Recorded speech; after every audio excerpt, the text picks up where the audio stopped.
Boa noite a todos. Literalmente é só para dar as boas-vindas mesmo. Obrigado pela presença de todos e espero que vocês participem e curtam. Esse vídeo, essa webinar está sendo gravada e depois a gente vai disponibilizar ela nos canais da Sgorge, tá ok?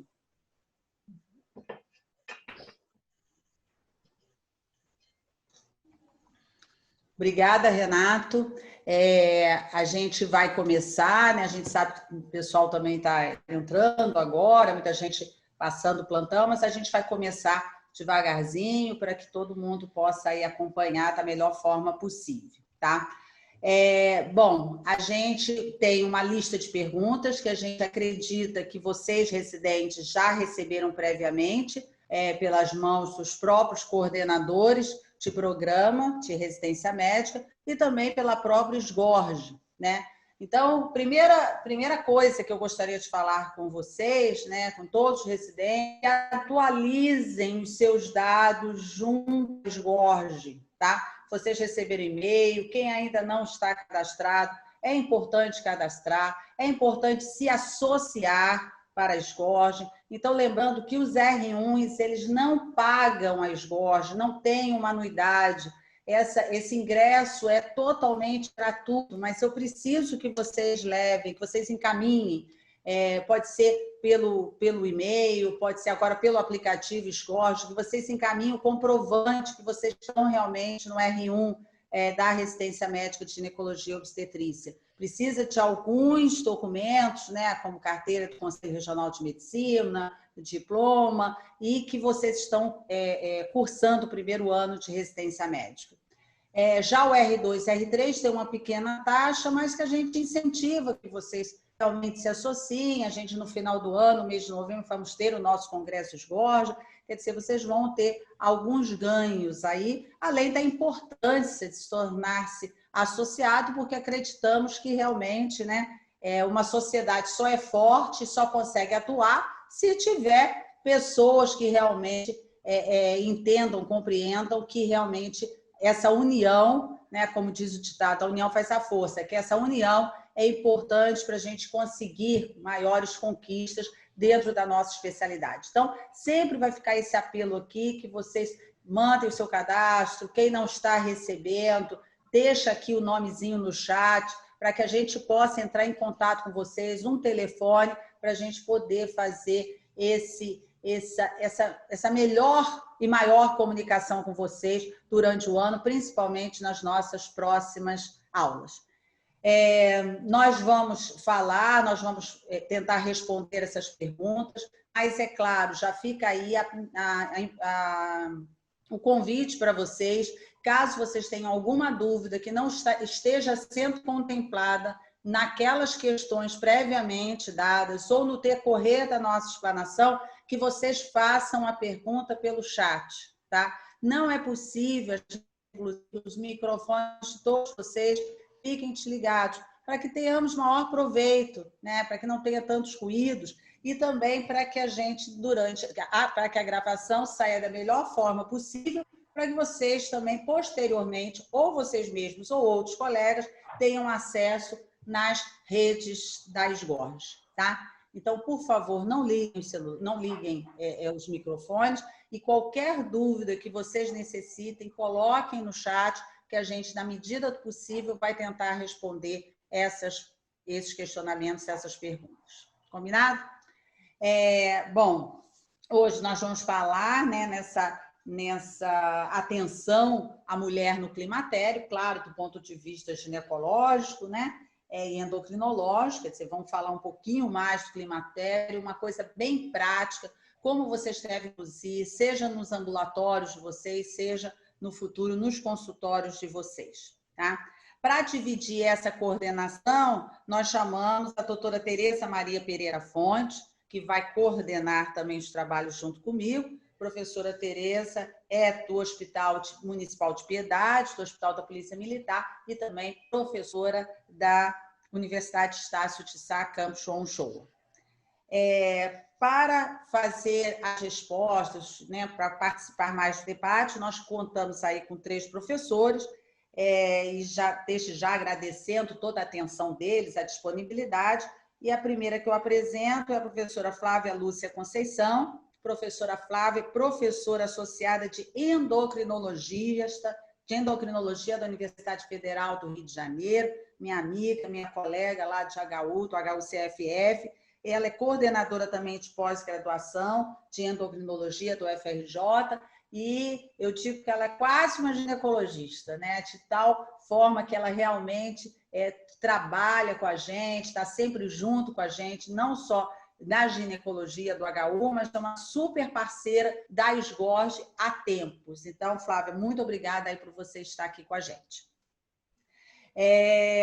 Nosso segundo convidado é o professor George Vaz, né, ginecologista. Ele é professor adjunto de ginecologia da Universidade do Estado do Rio de Janeiro, também coordena uma pós-graduação na Unirio de endocrinologia. E, obrigada, George. E também convidamos, né, professor Mário Vicente Jordano, ambulatório de climatério do Hospital Universitário Café Quinle, da Unirio, e também professor de ginecologia da Universidade Estácio de Sá, campus Arcos da Lapa, Presidente Vargas. Então, desde já, nosso muito obrigada. Vamos, com certeza, aí ter um bom momento de explicações. Eu acho que o George queria falar antes da gente começar. Ele levantou a mão. Quer, George? Eu estou aqui brincando com as reações. Na verdade, eu estava batendo palmas nas apresentações e fiz ok. Estou fazendo graça aqui, já que não estou para calado. Muito bom, muito bom. Então, ótimo, George. Obrigada aí pela atenção. Então, eu vou passar aqui a coordenação agora dos trabalhos para a professora Tereza e, por favor, não deixem de escrever no chat qualquer dúvida ou que vocês tenham. Tereza, pode começar? Obrigada, Vera, pelo convite, doutor Renato. É maravilhoso poder estar aqui hoje, aprendendo com o Jorge, com a Flávia, com o Mário Vicente. E a gente trabalha há muitos anos com residência médica e é um prazer imenso estar aqui junto com vocês.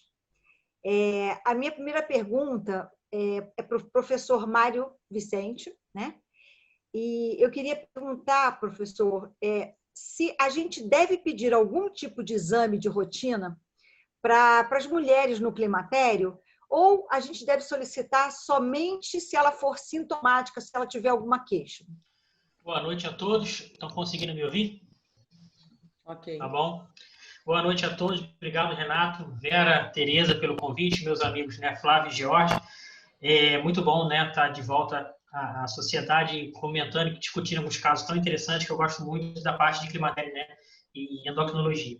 Eu queria dividir essa pergunta, Tereza, em duas respostas. Primeira, a pergunta que nós fazemos. Preciso pedir algum tipo de exame antes de começar a terapia hormonal? Então, a princípio, uma busca rápida, vou ser bem objetivo nas respostas, a gente precisa dosar ou solicitar algum exame de sangue, que foi me perguntado, que vai mudar minha prescrição. Então, a princípio, eu acho que só 2, tá? Acho que assim, é imprescindível, uma glicemia de jejum e um lipidograma, para avaliar a triglicerídeo, colesterol total, as frações LDL e HDL. Isso vai nortear a minha prescrição, uma vez que a indicação já tinha sido feita da terapia hormonal de forma pregressa. E uma vez que eu já estou usando a terapia hormonal, o paciente volta no nosso consultório para a rotina, para avaliação de rotina, se está sintomática, consulta anual, a mesma coisa, tá? A gente faz só uma avaliação de prevenção ou identificação de doenças insidiosas, silenciosas, e é mais importante a glicemia e o lipidograma. Internacionais. Agora, eu vou falar o que a gente faz na prática, né? Nem sempre alicerçado pela literatura. Eu acho que não custa nada pedir um hemograma completo, né? E, eventualmente, para dosar um hormônio tiroidiano, o TSH, em casos, né, você suspeita de um hipotiroidismo. O que vai nortear nosso exame de sangue nessas pacientes, tanto pré-terapia hormonal ou durante o uso da terapia hormonal, é o exame físico e a anamnese. Então, o exame físico e a anamnese que vão nortear a solicitação de outros exames mais pertinentes para o caso. Então, a princípio, não preciso fazer nada demais. Tem alguns outros exames aqui embaixo de imagem, vou deixar o pessoal falar, mas a princípio, o exame de sangue seria a glicemia de jejum e lipidograma. Porque o diagnóstico é clínico, né? O diagnóstico da condição é clínica. Bom, então a Flávia pode complementar agora, né, Flávia? Se existe validade no acompanhamento dessas dosagens hormonais séricas nessas pacientes que a gente está em tratamento, em terapia de reposição hormonal. Tá. Flávia, oi. Desculpa, Flávia, eu vou complementar essa pergunta. O doutor Mário falou, né, na dosagem que esporadicamente a gente faz do TSH, mas queria que você falasse também um pouquinho mais desse TSH, porque, na verdade, a gente já chega, né, no nosso dia a dia, a própria paciente já chega dizendo, a gente não vai pedir o hormônio da tireoide, né? Existe uma demanda muito grande da solicitação do hormônio tiroidiano e o que é um pouco pior, no meu entendimento, que é a ultrassonografia de tireoide de rotina. Queria só que você comentasse em relação a isso, porque às vezes a gente tem uma sensação de um custo que se vai aí e sem necessidade. Apenas a minha opinião, eu ouvi assim. Ótimo. Não, porque, na verdade, eu ia até pedir desculpa, porque eu ia complementar um pouco o que o Mário falou, porque, assim, uma coisa é você ter uma paciente que já tem diagnóstico de hipotiroidismo e que começa a terapia de reposição hormonal. Nessa paciente, a gente tem que ficar muito de olho nas dosagens hormonais delas, porque quando você começa estrogênio, você aumenta a proteína de ligação de hormônio tiroidiano, né? Aumenta a TBG, e elas podem precisar de um ajuste na dose do T4 que elas estão usando. Isso é extremamente comum. Então, a paciente que faz uso de hormônio tiroidiano e que começa a fazer terapia de reposição hormonal da menopausa com estrogênio, ou até uma paciente que não está na menopausa, uma menina que começa a tomar pílula, ela tem que ficar de olho na dosagem hormonal dela tiroidiana, porque pode precisar de um ajuste na dose. Normalmente a gente precisa ajustar um pouquinho mais para cima. Isso é uma coisa, né?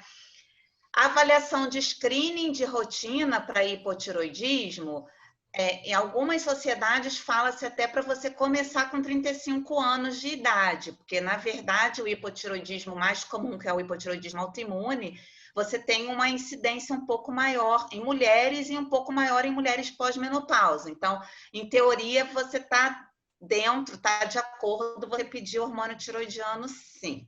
Então, são as duas coisas que eu queria pontuar. Eu vou fazer que nem o Mário fez, assim, de rotina hormonal, pré-reposição ou pré você entrar na menopausa, digamos assim, e para acompanhamento da reposição hormonal.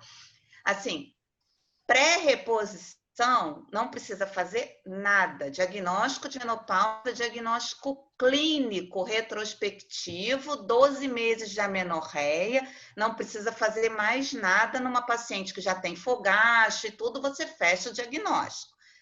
Outra coisa é você ter uma paciente que já está mais ou menos naquela idade de entrar em menopausa, em torno dos 50 anos, que começa a ter um pouco de fogacho, uma coisa meio leve, mas que ela é uma esterectomizada, por exemplo. Aí você dosar o FSH te ajuda a você fechar esse diagnóstico de menopausa. Nessa situação, vale a pena sim. Só que tem que lembrar que normalmente esses níveis flutuam muito no primeiro ano de menopausa, então você tem que ter 2 dosagens de FSH elevadas para você fechar esse diagnóstico. Com relação à reposição hormonal, não tem nada de pedir hormônio depois. O tratamento também é com base na clínica, então você vai ajustar dose de estrogênio, dose de progesterona, baseado na clínica da paciente. Não tem nenhuma indicação de ficar pedindo dosagem hormonal para essas doentes. Flávia, a periodicidade também... Desculpa, Vera. A periodicidade do rastreio tiroidiano também pode ser anual, junto com a rotina da mulher no climatério. Pode. Eu esqueci até de comentar o que a Vera falou, a história do ultrassom. Não existe screening de doença tiroidiana com ultrassonografia. A ultrassonografia a gente só pede quando a gente está suspeitando de alguma coisa. A gente vê muita gente pedindo ultrassonografia de rotina e isso está errado. Até porque nessa faixa etária, até um pouco mais, depois de 60 anos, você tem 50% da população vai ter nódulo de tireoide. E desses, mais de 90% são benignos, que você não tem que fazer nada. Então, você acaba fazendo muito diagnóstico de nódulo, gerando um estresse desnecessário para a paciente, uma coisa que não é nada. E eu diria até além do estresse desnecessário, às vezes gera condutas desnecessárias. Eu já vi pacientes acabar em tiroidectomia sem ter a menor indicação por causa disso. Ah, fiz um ultrassom, apareceu uma coisinha e vai para a cirurgia. Então, para responder a Vera também. É muito comum as pacientes pedirem, né, chegarem para a gente pedindo, olha, todo ano eu faço porque eu tenho nódulo na tireoide, né? Ou eu estou acompanhando esse meu problema na tireoide, né? Isso é super comum, mas assim, a gente tem que ter segurança para passar para paciente também, dizer que não precisa. Eu falo, eu não vou pedir de novo porque você não precisa fazer. Tem paciente que fica meio chateada, mas assim, se a gente ficar cedendo também, você entra naquele ciclo que a paciente não para nunca, né? Verdade. A terceira pergunta aqui, para o Jorge, a gente deve modificar a rotina dos exames de imagem para essas pacientes na menopausa? E o que deve ser solicitado para essas pacientes, Jorge? Oi, gente, boa noite. Estão me ouvindo bem? Eu não estou... Então, Okay. primeiramente, queria agradecer o nosso presidente Renato, a minha amiga Vera pelo convite, Tereza também. Né, dizer que é uma honra estar com pessoas ilustres, né, dizer para o residente que não muito tempo eu estava aí nesse... Não, faz um pouco de tempo, assim, eu estava vendo essas mesmas pessoas. Não dessa maneira online, obviamente, porque isso é um pouco novo, mas é muita honra que eu estou aqui com vocês.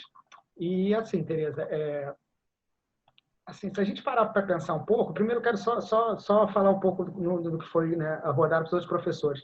Então, assim, a gente inicia, né, a gente indicou uma TH, mas a gente fez uma anamnese e um exame físico detalhado, né, que aquele, se falando de exame físico, a gente vai de mama ao toque vaginal. E quando a gente fala de modificar a rotina de exame de imagem, assim, vamos trazer para a ginecologia, assim, quais são as rotinas de exame de imagem que eu tenho? Então, assim, eu tenho a mamografia, que a gente sabe lá, tem diferenças entre o Ministério da Saúde e as outras sociedades, enfim, mas vou usar a sociedade de mastologia, que é de 40 anos, atualmente até 74, se eu não me engano, enfim. A gente usa muito ultrassom transvaginal, mas a gente não tem uma rotina efetiva daquela paciente. Eu sou assintomática e vim fazer algum exame de rotina para ultrassom. A gente não tem, que seriam esses 2 exames. Então, eu vou dividir a pergunta e vou falar desses 2. Né? Tem outros, mas eu acho isso mais importante para enquadrar nessa pergunta. Então, assim, para começar, aquela paciente que eu comecei, enfim, então, assim, a mamografia a gente deve pedir, tá? Mas a gente não muda a rotina, porque provavelmente, se a gente não está falando em menopausa, aquela, né, que erroneamente a gente chama de precoce, mas aquela insuficiência prematura, aquela que, né, começa antes de 40, então provavelmente são pacientes que já estão nessa faixa etária, que fazem anualmente. E, então, assim, eu não altero minha rotina. O que eu devo ter é me assegurar mais que essa paciente está com a rotina em dia. Tá? A gente sabe que mesmo o exame físico, enfim, não tem uma sensibilidade tão grande, a gente sabe essa associação de hormônios com o aumento aí dos riscos de câncer de mama, então essa questão da mama, da mamografia, ela deve ser essencial. Não muda a rotina, mas a gente tem que lembrar de ficar em cima se está atual. Lá no meu ambulatório, inclusive, eu suspendo. Eu dou a primeira chamada, passou 1 ano, marco ela já com 3 meses, assim, e realmente suspendo. Deu mais ou menos 1 ano e 3 meses, eu suspendo a TH para pacientes que não conseguem a mamografia. E por fora, sabe, tem dificuldade, liga para alguém, liga, né? A gente que é do hospital público faz muito isso, dá para encaixar a mamografia, a gente tenta, a gente sabe também que tem problemas no sistema público. E também a gente deve continuar, da paciente que tem RH também, a gente deve continuar com a mamografia anual. Então, assim, é a mesma rotina que a gente usa antes. Na questão de ultrassom, né, como eu falei, eu vou falar até ultrassom mamário, a gente também não tem essa indicação, aproveitar que eu estou na mama de falar, eventualmente só se na mão mais densas e que a gente considerar como exame complementar a mamografia, mas aí segue o normal da nossa clínica ali de prevenção de saída de mama. E, assim, a gente não tem evidência para a gente solicitar de rotina ultrassom transvaginal para quem eu vou começar a TH em pacientes assintomáticos, que eu não achei nada no meu exame físico e na minha anamnese, mas eu vou fazer que nem o meu amigo Jordano, que ele falou, assim, eu acabo solicitando, né? A gente eventualmente ou porque a paciente tem muito, ou que a gente não é muito frequentista, um pouco bayesiano, né, que a gente sai um pouco dessas evidências e tenta adaptar um pouco, a gente chama isso de estatística bayesiana, eu acabo solicitando, tá? Mas a gente não tem uma evidência, você não está errado de forma alguma se você iniciar sem solicitar, desde que você faça um exame físico, né, uma história. E, obviamente, ela acaba sendo ultrassom, ela acaba sendo essencial, e aí, para eu, né, nessas pacientes poderiam ter uma contraindicação, uma contraindicação relativa para eu intermediar essa questão, realmente fazer um dos diagnósticos de contraindicação, provavelmente sangramento disfuncional, né, que a gente não sabe a causa ainda, que a gente vai falar para frente. A questão de outros cânceres de rastreio, de câncer de ovário, de endométrio não está indicado, né? E, eventualmente, quando a gente tem, né, um sangramento durante essa paciente que está usuária, aí sim, de repente, a gente fazer ultrassom e prosseguir nessa propedêutica endometrial, fazendo, né, a videostereoscopia. Lá nessa questão de videostereoscopia a gente não consegue fazer muito. Eu uso muito a Pipelle, né, que é um tipo de curetagem, não sei se vocês já tiveram a oportunidade de ver. Ela tem um sistema tipo de um amiúzinho pequeno, né, aparece na grossura de um daqueles cabinhos, né, de preventivo. Enfim, você consegue biopsiar o endométrio quando eu não acho que é uma suspeita, eventualmente um grande paciente que já tem um risco ali na história de câncer de endométrio. Eventualmente, se eu estou usando ali, eu acho que quando você usa, às vezes, só estrogênio em pacientes que têm útero, a gente vai começar a ver, principalmente nos sintomas geniturinários, talvez ali você use, né, solicitar, principalmente se tiver sangramento. Eu acho que é isso. Acho que eu falei até demais, até passei um pouquinho. Não, perfeito. E eu inclusive, a pergunta seguinte, ela é um pouco complementar à sua resposta, e vou fazer essa pergunta para o professor Mário. Se existe validade em pedir a ultrassonografia para as pacientes pós-menopausadas. No caso aqui, eu acho que em tratamento e sem tratamento, né? Acredito eu que a resposta tem esses dois desdobramentos. Você acha que tem validade? Essa pergunta é sempre feita. Eu vou acompanhar o Jorge, né? Vou dizer o que tem que ser feito, depois eu vou dizer o que eu faço. Na verdade, eu te acompanhei. Então, é até réplica, né? Não é para fazer o exame de ultrassonografia transvaginal em mulheres assintomáticas na pós-menopausa, estejam ou não usando terapia hormonal. Não é para fazer anual, nada disso. Não é um exame de rastreio, não é um bom exame para diagnóstico precoce de câncer de ovário, já se mostrou que não serve para isso. Então, o exame, a princípio, em mulheres assintomáticas, ele é desnecessário na pós-menopausa, com ou sem terapia hormonal, tá? Nós, consultório, é muito difícil você conseguir atender a uma paciente que vai falar, doutor, nem ultrassom transvaginal? Eu falo, não tem jeito. Às vezes eu cedo, faço lá de 2 em 2 anos, mas não tem, a princípio, nenhuma indicação, nós estamos falando aqui numa aula para residente, para o uso da ultrassonografia transvaginal em mulheres na pós-menopausa. Não importa se está usando terapia hormonal ou não. Eu vou além, tá? As sociedades americanas, principalmente, né, US Task Force, não recomendam ultrassom transvaginal para mulheres que estejam usando tamoxifeno para câncer de mama. Não é para fazer para mensuração de endométrio, nem para elas. Você só vai pedir ultrassonografia transvaginal se houver sintomas. Aquilo que eu tinha falado até no exame de sangue que está olhando no climatério. Teve sangramento pós-menopausa? Aí eu peço uma ultrassonografia transvaginal, porque ela vai mudar a minha conduta. Tá? Dependendo da espessura endometrial, eu posso aguardar um pouco, eu posso partir para uma Pipelle ou para uma videostereoscopia. Então, a princípio, a ultrassonografia transvaginal, ela não tem validade, nem para endométrio, nem para ovário. Perfeito, professor. Complementou, então, a resposta do professor Jorge. E para a professora Flávia, né, é uma dúvida muito comum, né, dos residentes, eles perguntam isso toda hora para a gente, quando pedir a densitometria óssea? Né? E qual a periodicidade para a gente repetir esse exame? Fala para a gente, Flávia. Bom, então, assim, eu vou começar pelo segundo. Nunca antes de 1 ano. Não adianta eu repetir densitometria com menos de 1 ano de uma outra densitometria. Então, a periodicidade, se for 1 ano ou um pouco mais, 2 anos, por exemplo, vai depender da densitometria que a paciente tem. Se ela é uma paciente com uma densitometria muito boa, que a gente não considera ela como uma paciente de risco, ela pode demorar um pouco mais para repetir a densitometria. Se é uma paciente com uma densitometria ruim, que eu estou querendo começar tratamento, aí eu posso repetir em 1 ano, até para saber se já começou, pelo menos, a parar, pelo menos não perdeu mais osso do que da anterior. Uma coisa que é importante quando a gente fala de periodicidade, é lembrar de fazer sempre no mesmo lugar. Isso é uma coisa que eu vejo as pessoas fazendo cada hora num lugar diferente.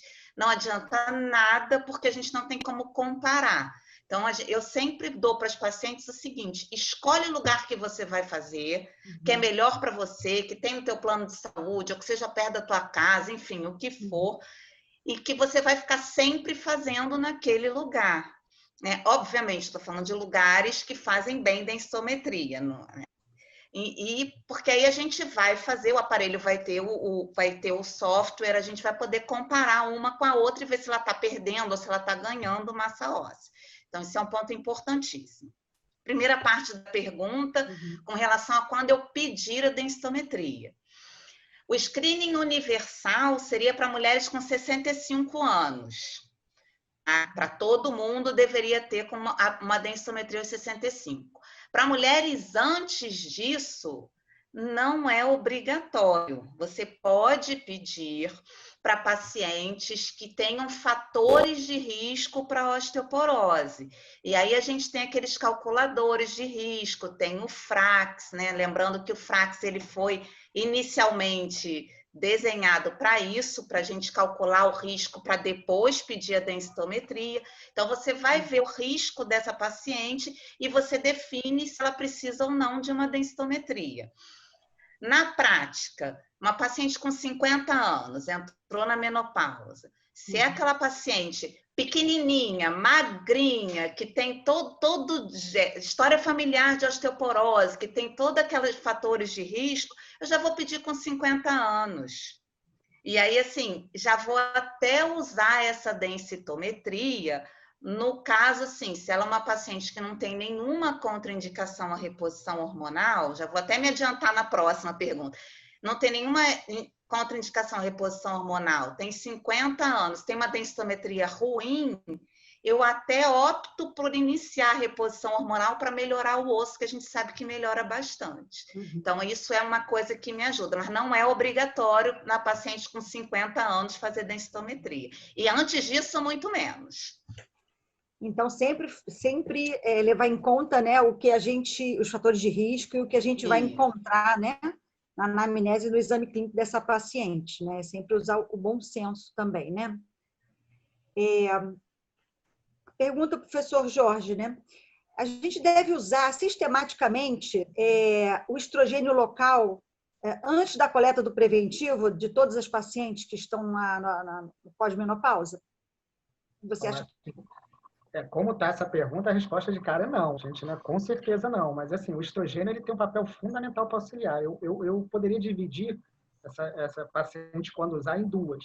Né? Uma paciente que eu tenho dificuldade de acessar a região cervical, para que eu faça a coleta do exame, e a paciente também que, colhendo o exame, eu possa ter alterações para interpretar o diagnóstico. Então, assim, é sabido, a gente tem, né, na menopausa, a gente tem esse fenômeno do estrogênio. Então, assim, a gente tem aquela atrofia que se inicia ali 4 a 5 anos, ela é progressiva. Assim, quem faz o preventivo de pacientes mais velhas, que não estão usando nenhum tipo de reposição, isso é claro, você tem a perda da rugosidade, né, a redução ali do conteúdo, a elasticidade, até o próprio tamanho da vagina, ele reduz, né? E, assim, dessas queixas, né, que a gente conhece, de ressecamento, irritação, prurido, dispareunia, disfunção, enfim, até queixas urológicas. Mas a grande questão das alterações é que eu posso ter esses epitélio atrófico, elas são capazes de alterar o exame de histologia. Como é que é o nome? O patologista, ele pode entender que o exame é insatisfatório, né? Porque, assim, você consegue esfoliar aquela raspagem, assim, ela fica mais dificultosa, né, para fazer essas células esfoliadas, tá? Mas, gente, nem todo esfregaço atrófico de paciente que tem essa atrofia, né, com estrogênio, na menopausa, na vaginal, na cor, Assim, não significa que vai ter boa qualidade, assim, tá? Você pode ter uma qualidade ruim, a gente pode identificar, mas existe esse risco. E, eventualmente, assim, a gente não consegue ter células endocervicais, então o patologista não vai dizer que o exame é satisfatório, a gente vai ter que repetir. Existe também escrito na literatura, mas assim, é uma coisa mais ali de patologia, né, que esse exame tem uma predominância de células parabasais, né, esses pregados discotróficos, né? Isso está associado com o citoplasma diminuindo. Então, você aumenta essa relação núcleo-citoplasma, isso pode levar a uma interpretação errônea, né, nessas questões pré-malignas, e essas pacientes acabarem sendo indicadas para fazer a colposcopia, tá? De maneira desnecessária.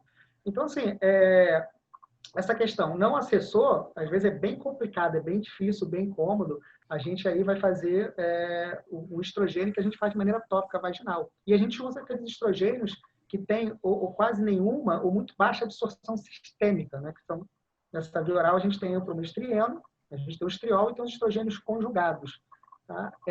Eu faço 5 dias direto, assim, né? De repente, como ambulatório, ele geralmente é semanal, né? Assim, datas fixas, por exemplo, em instituições públicas, né? Eu faço uma semana direto e mando a paciente já voltar, você tem um bom efeito. E aí você tem algumas pacientes, ainda mais quando, né, cada vez mais que a gente vai envelhecendo, a gente vai ter outras contraindicações. Então, assim, mas o estrogênio vaginal ele tem algumas características interessantes, né?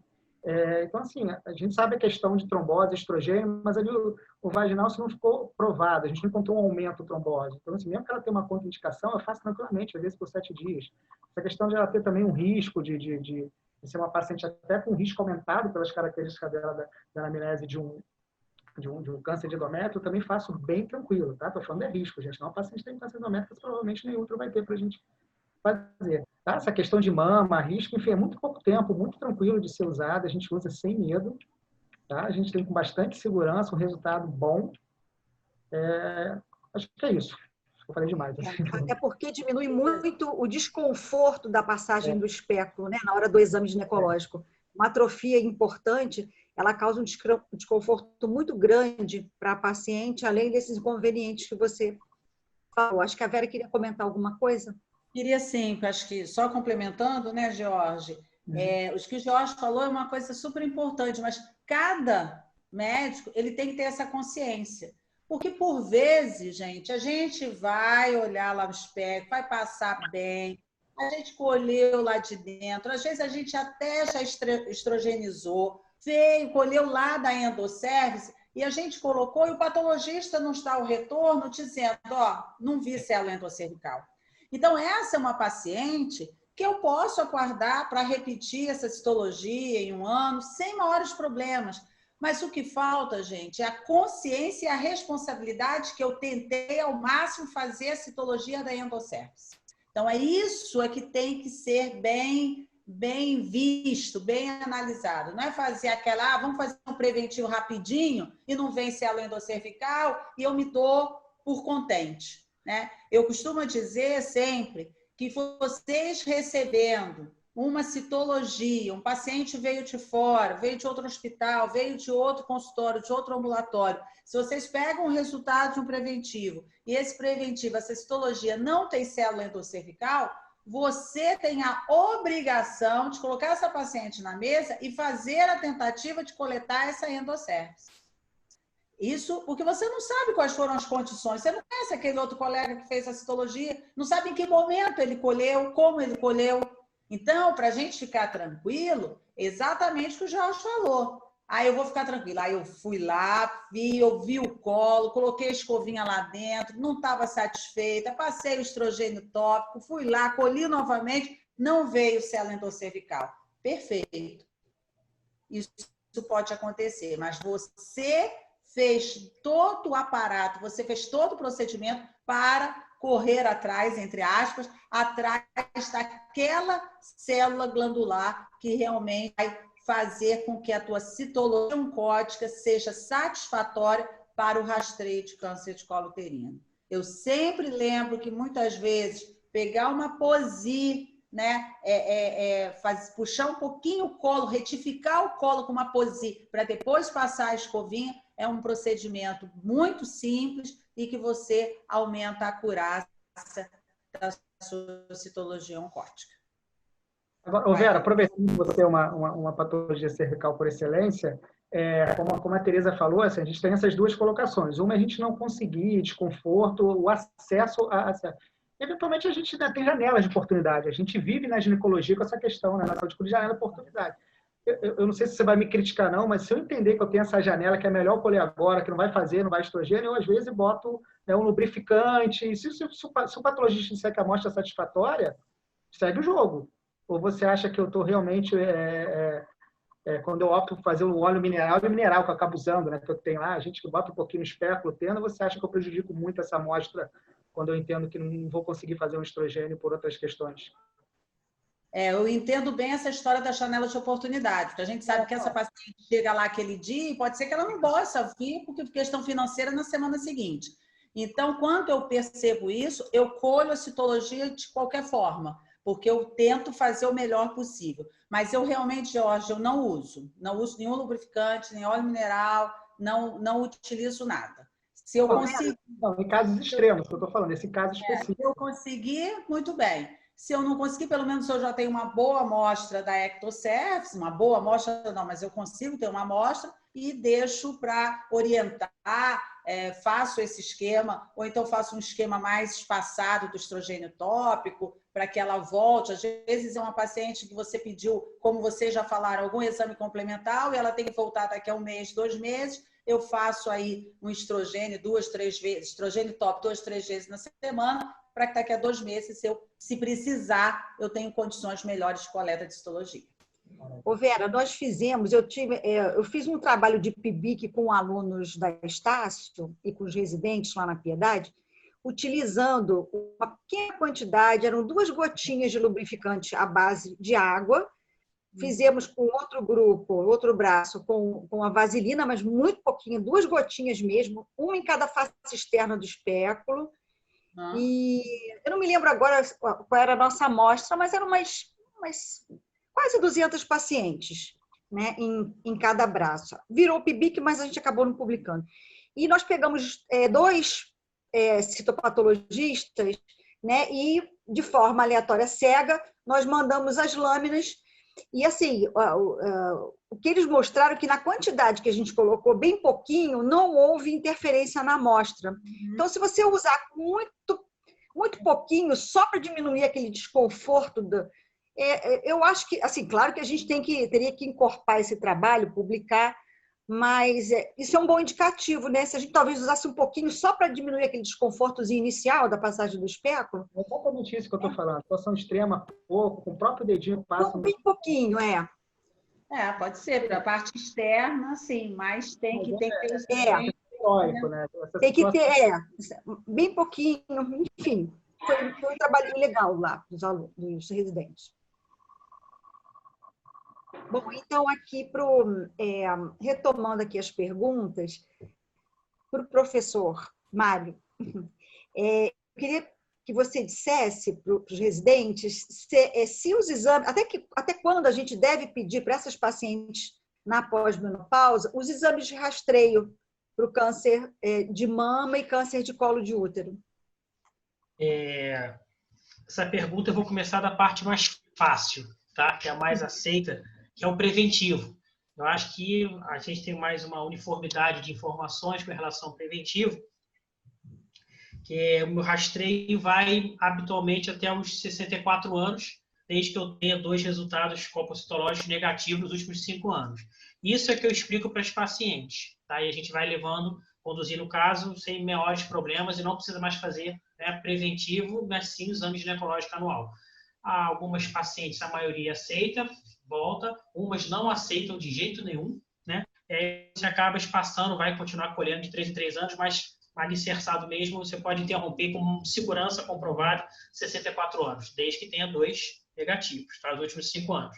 Eu acho que esse é o mais aceito, ninguém vai discutir isso, foi muito bem alicerçado.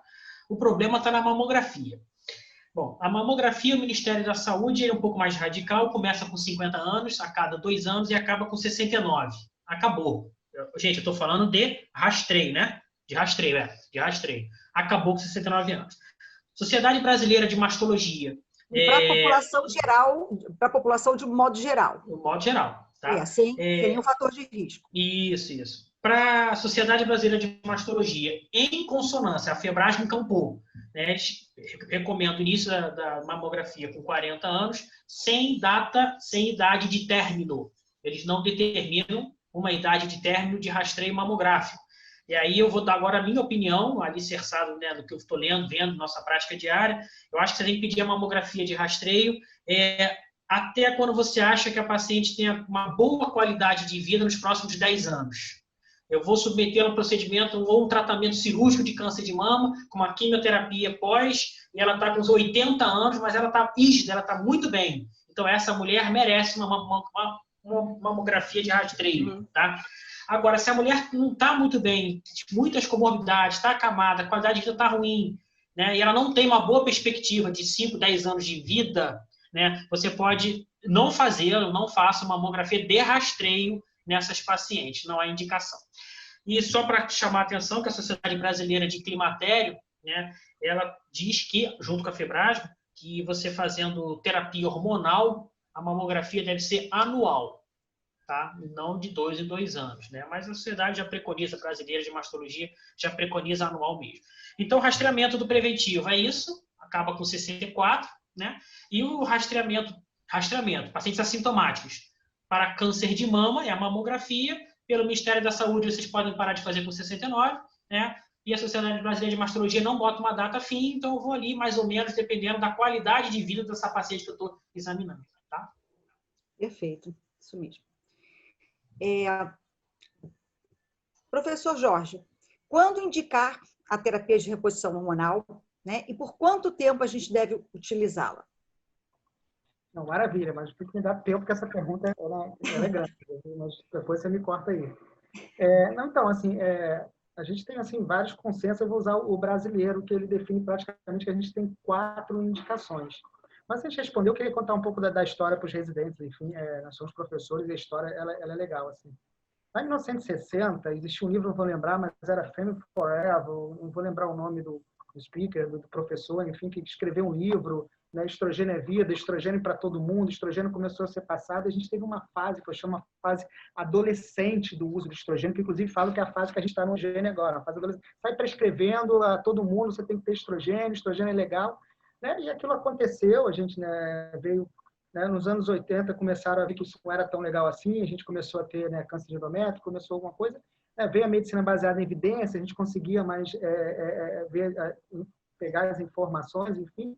Então, assim, eu me formei em 2001, né? Que é mais ou menos quando começou também a melhora da tecnologia, a gente tinha internet, mas era muito boa, né? Acesso a PubMed, a gente tinha muito que pedir revistas em biblioteca para ver artigos, então, assim, essas coisas, e veio o WHI. Então, eu fiz residência com a indicação, se ficar essa minha prova de residência, eu ia falar praticamente que é para todo mundo, e logo assim, no ano que eu entrei, saiu o braço do WHI que a gente mudava esse paradigma, né?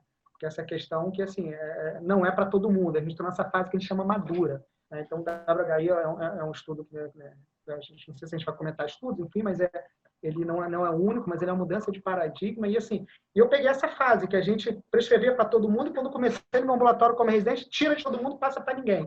Né? E hoje a gente está nessa fase madura. Né? Então, assim, a gente tem essas indicações. Eu acho que o carro-chefe é aquele sintoma climatérico fogástico, aquele que a gente conhece de calores, atrapalha a qualidade da paciente, principalmente nas pacientes. Pode ser da perimenopausa e pós-menopausa, não necessariamente, mas abaixo de 60 anos ou com pelo menos 10 anos. Essas pacientes, existe um benefício muito claro. Né? Então, uma. Outra, a gente conversou um pouco, é a síndrome gêmea urinária, ela também é uma indicação clara desse uso de TH, da gente repor hormônio. 2, 3, a gente tem a questão, que eu acho ela um pouco... Ela está ali no consenso, mas eu acho que assim, né, é a terapia efetiva para prevenir a perda de massa óssea né, e as fraturas por fragilidade. Mas eu acho meio confuso se isso é uma indicação, se eu posso chegar a uma paciente, você tem risco, isso é uma indicação.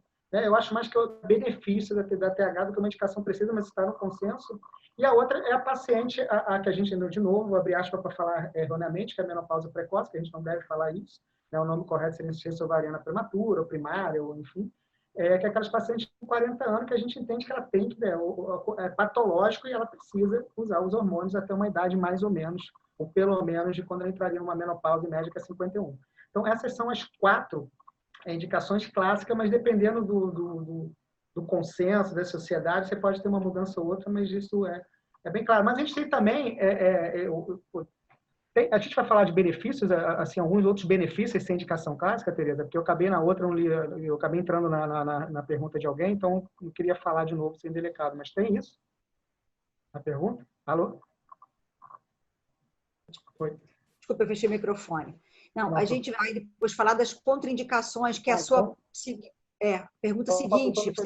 Então, deixa eu falar. Se você quiser falar do quanto tempo e depois emendar em contraindicações, também já pode emendar. Não, beleza. Eu queria falar, além das indicações clássicas, aquela que você indica, conversando custo-benefício sempre com a paciente, a gente tem alguns benefícios, alguns, né, com benefícios, com evidências mais robustas, né, outras não, mas assim, no geral a gente entende que existe você agrega uma melhora da função sexual dessa paciente que está, principalmente com aqueles sintomas urogenitais, você tem alteração, você melhora sintomas depressivos durante essa transição da menopausa, mas na pós-menopausa, principalmente tardia, ela não é muito clara esse efeito. A gente tem aí, o que mais? Que é muito comum, né? Esses psiquismos, tem o sono, a gente tem um efeito do sono na transição, melhora bastante. A questão da gordura corporal, o acúmulo, a gente tem uma mudança também nas usuárias, então a gente tem esses benefícios. A questão como o Mário falou, né, que a gente tem glicemia, enfim, mas assim, a gente tem, né, a redução do risco de diabetes mellitus 2, porque você tem uma melhora do controle glicêmico, com a redução da hemoglobina glicada nessas pacientes, de mulheres com menopausa, quando a gente usa estrogênio, né, assim, tem uma redução do risco cardiovascular, a gente tem uma questão ali, né, de janela de oportunidades, a gente vai falar um pouco depois, mas a gente fala. Existe algum também benefício não tão bem comprovado também em questões cognitivas, ou seja, mas no geral, você melhora a mortalidade geral, isso é muito importante. Então, existem indicações clássicas, mas a gente tem alguns benefícios agregados. Qual é a diferença disso? Eu não posso dizer, eu vou te dar, não, vou passar estrogênio para você diminuir o seu risco de Alzheimer. Isso não é indicação, né? Para você melhorar teu sono. Então, isso não é indicação, mas são algumas melhores ou benefícios além da indicação. Eu não sei se ficou claro. Tá? Acho que é isso. Tem diminuição tem diminuição do câncer coloretal, isso é muito bem descrito, né? Melhora da qualidade de vida em geral. Quanto à duração, né, que era isso a pergunta. Isso. A gente tem consensos, os outros consensos até bastante, isso me chama a atenção no brasileiro, vou citar o brasileiro, que ele não define bem, mas você tem outros consensos das forças-tarefas aí, que ele bota alguns 5, alguns 10 e estabelece bem, mas a nossa diz que tem que ser individualizada, que você tem que, né, ver a paciente, o equilíbrio entre risco e benefício, que a decisão de continuar deve ser baseada em, né, individualização, na prevenção, manutenção de qualidade de vida, né? Então, assim, não existe no nosso consenso, mas existe um geral de 5, 10 anos em alguns outros consensos, digamos assim, né? Eu acho que vale a pena falar que a suspensão, né, a da cinematologia em quase 50% das mulheres, alguns benefícios, eles podem retroagir, digamos assim, a palavra é ruim, entendeu? Mas é isso, a gente não tem, em tese, essa questão de ponto parar. Outra coisa que eu acho legal também é que a gente não tem benefício também que se a gente suspender de maneira graduativa, a gente tem um maior benefício em relação à sintomologia quando a gente for continuação imediata. Mas se eu fosse suspender, se eu estivesse lá usando 2 miligramas de estrogênio, eu acho que eu ia de forma imediata, mas a gente sabe que não tem. Em suma, assim, não existe uma definição da duração máxima obrigatória no consenso brasileiro. Né? E qual a idade deve ser suspensa, mas... Até porque, Jorge, a gente às vezes suspende, né, no prazo, que seria o prazo, né, para suspender, e a paciente retorna com uma sintomatologia, às vezes, tão intensa que você não consegue deixar de fazer por mais algum tempo. Né? A gente tem casos em que a paciente tem uma qualidade de vida muito ruim, né, com relação ao retorno dos fogachos quando você suspende. Não, exato. E aí vale a pena a gente refazer a nossa anamnese, que de repente existia ali uma grande preocupação dela, uma síndrome genital, principalmente da função sexual, enfim, que agora, de repente, já não pode ser uma coisa tão importante para ela, e esse benefício já não supera tanto esse custo. Então, assim, vale a pena a gente, não sei se essa palavra, fazer a reanamnese dessa paciente, para a gente ver essa questão de individualizar continua ou não, ou suspende ou não, enfim. Então, você citou a insuficiência ovariana precoce. No caso de uma mulher, uma jovem, que tem a falência ovariana precoce aos 30 anos de idade, você prescreveria por quanto tempo para essa paciente? Então, a gente entende que é mais ou menos até a média quando seria uma menopausa, que seria hoje em torno, entendido, de 51 anos. Mas aí a gente entra naquilo, continua ou não continua? Eu tive poucas pacientes, né, que estavam usando, né, obviamente eu não acompanhei uma paciente que chegou de 40 e está em 51 anos, que eu não faço um ambulatório lá do PDNS de ginecologia endócrina, mas eu suspendi há pouco tempo, peguei uma que começou aos 40, estava em 51, perguntei se ela queria suspender, porque usava muito tempo, e ela tinha essa pegada anti-hormônio, a gente tem essa pegada anti-hormônio, ela tinha essa pegada, então ela queria usar, mas suspendeu, ficou com uma qualidade de vida tão ruim, assim, o impacto foi tão grande, que, né, eu remarquei ela, tipo, repeti exames, tipo, 6 meses, ela, tipo, 3 semanas depois, assim, 2 semanas eu estava tomando, 3 semanas bateu querendo retornar os sintomas retornar os sintomas é ótimo, retornar a terapia e eu retornei, né? E essa é um pouco indefinida, né? Porque a gente não tem grandes estudos para saber qual é o impacto desse longo prazo, assim, de individualização. Né? Certo. Jorge, aproveitando, então, quais seriam as contraindicações para reposição? Também é outra coisa que a gente tem bastante diferença. Não fala nem. E assim, às vezes é difícil você falar assim, essa condição clínica você não pode de jeito nenhum, né? Ou a presença de uma comorbidade, uma contraindicação é absoluta. Eu acho que a gente tem que ter, né, anamnese, exame, custo-benefício. O hormônio tem muito isso. Eu falo muito com meus alunos lá na pós, lá na residência, assim, você prescrever hormônio, você é o que você passou a ser? Você é um administrador de efeitos colaterais e um analista de risco. Você passou a ter essa profissão. Eu falo muito isso, cara, vai prescrever, vai negociar. Administra, como a gente faz na vida, no negócio, joga para cá, tira para lá, administra os efeitos colaterais, então a gente vai trocando, né? E analisa risco. O tempo todo analisando o risco de qualquer hormônio que não existe, não é vitamina, é hormônio. Né? Mas eu acho que, né, tem que ter um juízo clínico. Então, assim, é óbvio, falamos de individualizada, anamnese, mas assim, existem algumas clássicas. Eu vou começar com as menos comuns conhecidas. A gente tem a doença hepática descompensada, tá? Mas a gente sabe também que existe um aumento da colicistite com o uso, mas isso seria uma contraindicação com o uso de estrogênio, enfim. Mas a doença hepática descompensada, e aí eu até volto rapidinho fazer um go back aí, um gancho no que o Vicente falou. Eu peço hemograma, eu peço de rotina ali, eu costumo pedir também uma função hepática básica, uma função renal básica nessas pacientes que vão começar. Então, eu tenho esse hábito na minha rotina. E uma coisa que eu faço muito para que a gente não perder esses insights, assim, eu peso e gordura corporal, óbvio que eu estou no ambulatório cheio de residentes, enfim, mas pesar todo mundo. Circunferência abdominal? Enfim, eu acompanho muito essas pacientes, eu sei o que está acontecendo, mas peraí que eu vou escapar da pergunta, só voltando que essa questão da doença hepática, se não fiz. A doença hepática eu acabo pedindo, tá? Obviamente, o câncer de mama, paciente com história de câncer de mama, isso é uma contraindicação, tá? Câncer de endométrio, então, assim, esses cânceres que são hormônios dependentes, é claro, você não tem indicação, paciente que teve, independente de estar curado ou não, ela é uma indicação. Lesões precursores de câncer também, não deixa de ser uma contraindicação. A porfiria, né, o que a gente falou da questão do ultrassom, né, que a gente, né, não solicitaria de rotina, mas no caso, se ela tiver um sangramento vaginal de causa desconhecida, você não pode começar, você tem que fazer. Paciente com história de doenças coronarianas, cerebrovascular, doenças trombóticas ou trombebótica venosa, enfim, essa história. O lúpus é aquele que tem risco elevado, aquele lúpus que tem risco elevado trombótico também é uma contraindicação. E o brasileiro, ele cita uma coisa que é pouco citada em outros, que é o meningioma, mas só para quando você usa progesterona junto, tá? Eu falo, lembrando aqui que eu falo que a gente tem que individualizar. Eu até brinquei recentemente, eu estava com uma residente, né, e a gente tinha uma paciente que estava com uma síndrome coronariana aguda e um sangramento vaginal. Naquele momento, quando ela solicitou, já estão pedindo um parecer, a residente falou, eu falei, mas ela está em franco de sangramento, não estão, enfim, coisa e tal. Eu brinquei com ela, não, vai lá, mete a progesterona, enfim, e me chama aqui. Aí ela, obviamente, estava brincando, ela quicou na hora. A progesterona me citou todos os protocolos. Eu até brinquei, falei assim, mas se você só tivesse progesterona para fazer, você não faria nessa paciente? Não, porque a progesterona não ia funcionar, porque para sangramento funcionar, na maioria das vezes, é o estrogênio, assim, não tinha a indicação. Mas ela falou, não faria de jeito nenhum. Eu falei, se eu entendesse que a progesterona seria a única coisa que eu poderia ajudar aquela paciente do que ela ir com a esterectomia ou qualquer coisa que não era o caso, eu também assim, eu faria com tranquilidade. Então, a gente tem esse juízo clínico. A gente deixar claro que não era indicação, não era para fazer, mas o fato de ser uma contraindicação que está ali no guideline, enfim, a gente tem que ter ali uma individualização, casos... a gente está falando de extremos, tá ok, gente? Mas Eu tenho lá no PDN, vocês conhecem o Guilherme. O Guilherme, assim, ele várias vezes eu vi ele fazer, por exemplo, estrogênio, com contraindicações trombóticas, né, que o que eu tenho taquicardia, ele faz com uma tranquilidade incrível, que conhece mais, domina mais essa questão. Enfim, ele sai um pouco, obviamente, em casos extremos que a gente, né, entende que não parar aquele sangramento, não consegue botar aquela paciente, eventualmente, numa sala, né? Mas a gente sempre vai ter curetagem, outras coisas menos invasivas. Para aqui que eu já falei, eu acho que são essas...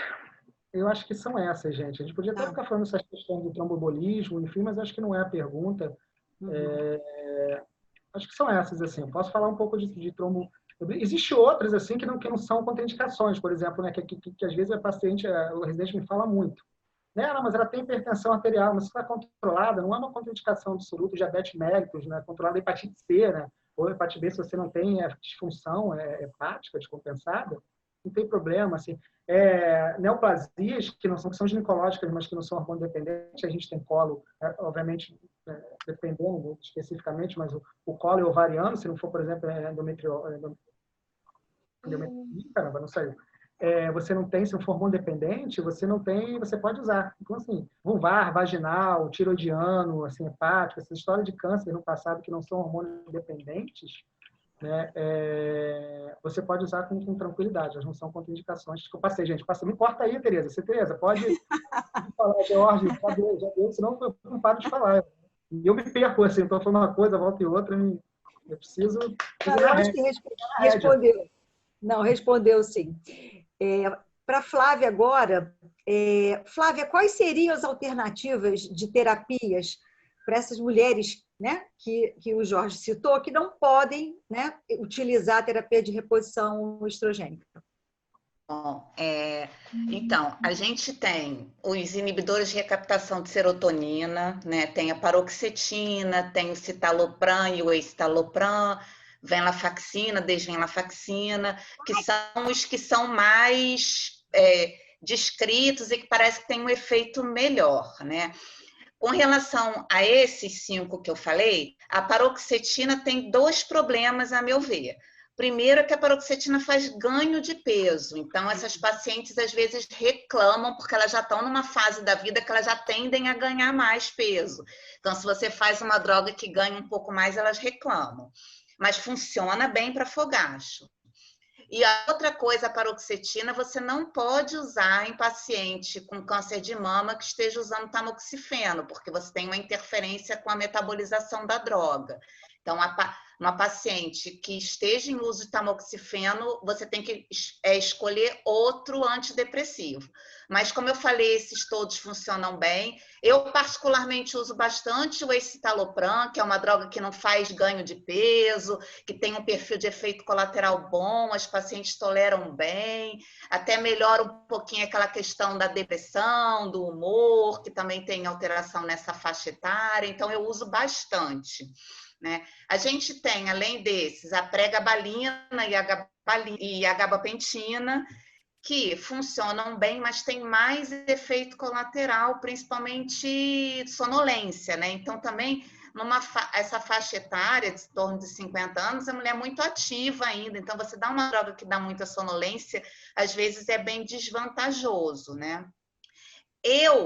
Até o Jorge falou da história da hipertensão, eu tenho um viés grande que eu faço ambulatório no HU e a gente tem um ambulatório de hipertensão resistente. Então, assim, eu recebo muita paciente do ambulatório de hipertensão resistente para eu avaliar. E são pacientes que usam, às vezes, 4, 5 drogas para hipertensão e já tem outras comorbidades e tudo.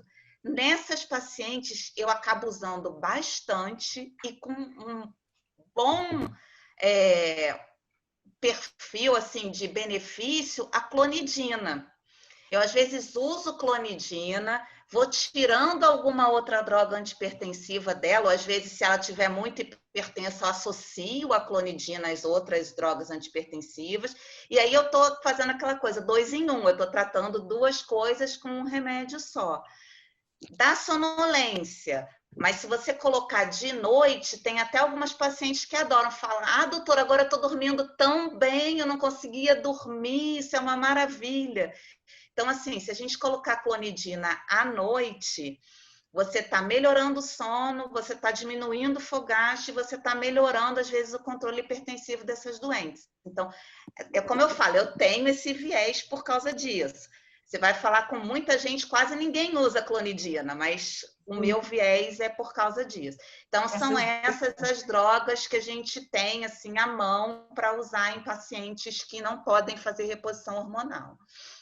Flávio, eu uso bastante, até porque até pouco tempo, você deve conhecer, eu fazia um ambulatório junto com a professora Ruth, né, maravilhosa, enfim, provavelmente aqui é endócrino, ela gostava bastante de porque eu estou no hospital universitário também, que tem, só paciente de alto risco, é só paciente com quanto risco. Eu quase às vezes falo assim, pô, desde 10 pacientes, uma está usando estrogênio, as outras estão todas de tanta paciente de alto risco, enfim, então eu uso bastante, eu gosto. Eu não uso muito porque eu acho que ele é bem mais caro, eu tenho essa impressão. Né, eu uso mais a paroxetina. Né, a única coisa da paroxetina comigo é a história do ganho de peso, porque realmente faz. Dessas todos antidepressivos, aí é o que mais faz ganho de peso. Então, eu sempre penso aí nessa história. Se você avisar para elas que vai ganhar peso, elas certamente... Elas não usam mesmo, elas não tomam. E se você não avisa e ela ganha, ela volta na próxima consulta falando, não quero mais tomar. Flávia? Oi. Oi, pode. Pergunta no chat que diz, perguntando, uma das colegas, que o uso desses antidepressivos, acredito eu, como escitalopram, por exemplo, deve ser prescrito por mais ou menos quanto tempo?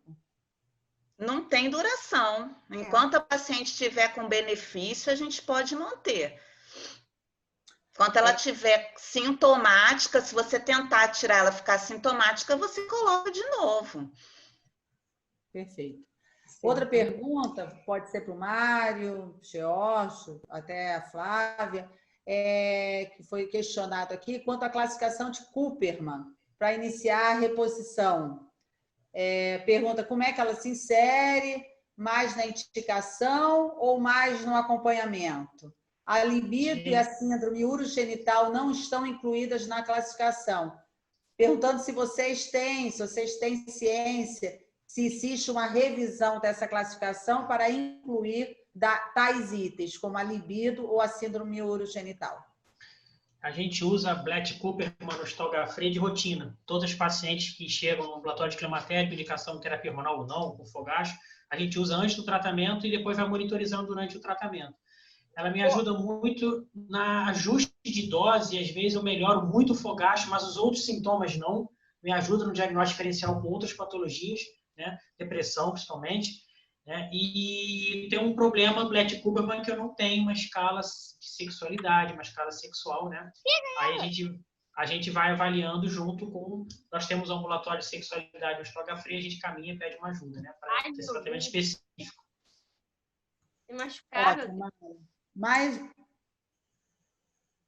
Mais uma pergunta, pode ser também aberta para qualquer um dos três queira responder, talvez um gineco e a Flávia, né? Qual a experiência de vocês com o uso do aplause para sintomas como fogachos? Em pacientes dessas foram falados que têm contraindicação de fazer terapia hormonal. Olha, eu vou confessar que eu não uso muito. Eu tenho pouca experiência. Eu não tenho como responder, não, gente. Eu fico encurralado em algumas condições de contraindicação ao uso de tudo ou não aceitação. Ô, Flávio, eu não tenho experiência com clonidina, mas uso paroxetina. Né? O nosso problema lá é a dose, que a recomendação é 7,5, mas no Brasil não tem, então eu uso 10, 15, 20, enfim. E aí, às vezes, elas não gostam, não podem usar terapia hormonal, eu fico encurralado, eu uso fitoterapia, né? Como aplauso, por exemplo. Então, eu deixo como tratamento de exceção. Não tenho muita experiência, não é muito a minha prescrição, tá? Mas o que eu posso dizer de uma forma assim, aleatória para vocês, de cabeça, eu acho que eu vou ter uma melhora dos sintomas em torno de 50%. Aí eu não sei se é um efeito placebo, se tem efeito, né? Mas, assim, eu uso quando eu só tenho isso para fazer. Sim. Mas, assim, apesar de não ter experiência, você até que tem algumas você tem algumas evidências que dá para se considerar o uso, né? Talvez não essa comparação direta com o estrogênio, com essas drogas que a gente comentou, mas eu não vejo com maus olhos quem prescreve, não. Eu acho, assim, só que eu não tenho a experiência de usar. E algumas pacientes vão já pedindo. Elas não querem terapia hormonal, elas querem fitoterapia. Às vezes acontece com a gente. Isso é verdade. Mas tem que ir com calma, dar falar com a paciente, você tem ali uma publicação ou outra, mas falta essa coisa robusta, né? Para a gente prescrever, mas eu não vejo com maus olhos, não. Ô, Jorge, você já tem ensaio clínico? Suspende essa medicação aí, esses caras são não que usam isso. Isso eu vejo com maus olhos. Mas alguém... Você tem ensaio clínico que mostra a eficiência do medicamento, né? Não tem. É isso que eu quis dizer. Apesar de não ter experiência, né? Só falei que eu não tenho. Vou passar a próxima pergunta para a Flávia, porque a gente já discutiu isso há um pouquinho de tempo atrás, em outro nível de discussão, e eu concordo, né? Eu e a Flávia temos quase a mesma opinião. Eu vou pedir para ela falar. Qual a experiência de vocês com o uso da tibolona? Está no chat, Flávia. Então, assim, na verdade, para mim, a tibolona é uma droga que eu, às vezes, uso quando a paciente tem muita queixa de alteração de libido. É uma alternativa a você fazer testosterona naquelas pacientes, porque assim, a testosterona está indicada naquela paciente que tem síndrome do desejo sexual hipoativo, né? Mas isso é um diagnóstico assim de exclusão, é um diagnóstico muito bem definido, e tem umas pacientes aí que ficam aí no meio do caminho, que reclamam muito de alteração de libido e tudo, e às vezes a tibolona, como tem uma ação androgênica e leve, às vezes dá uma melhorada no libido. Então, basicamente, é para esse tipo de paciente. Eu não uso muito a tibolona, não. A minha droga também, talvez por um viés também, que eu também, às vezes, acabo pegando paciente de mais risco, paciente com mais dislipidemia, paciente com diabetes e tal, eu uso muito estrogênio em gel com progesterona micronizada. É a minha prescrição habitual, vamos dizer assim. A tibolona eu deixo para essas doentes que tenham uma queixa de diminuição de libido. Mário, quer complementar? Podemos ir adiante, Mário?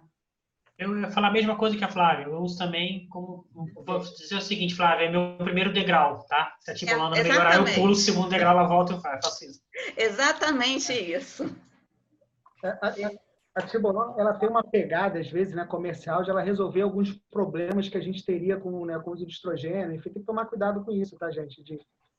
Ela não tem algumas evidências robustas, concordo com a professora Flávia, assim, eu também uso com esse norte que ela deu, mas eu vejo isso como ela é a solução, ela não tem risco trombebótico, ela não tem risco de câncer de mama, assim, eventualmente a gente não tem essas evidências, mas eu vou falar uma frase, eu estou nessa fase da vida com frase de efeito, então me perdoe se eu vou...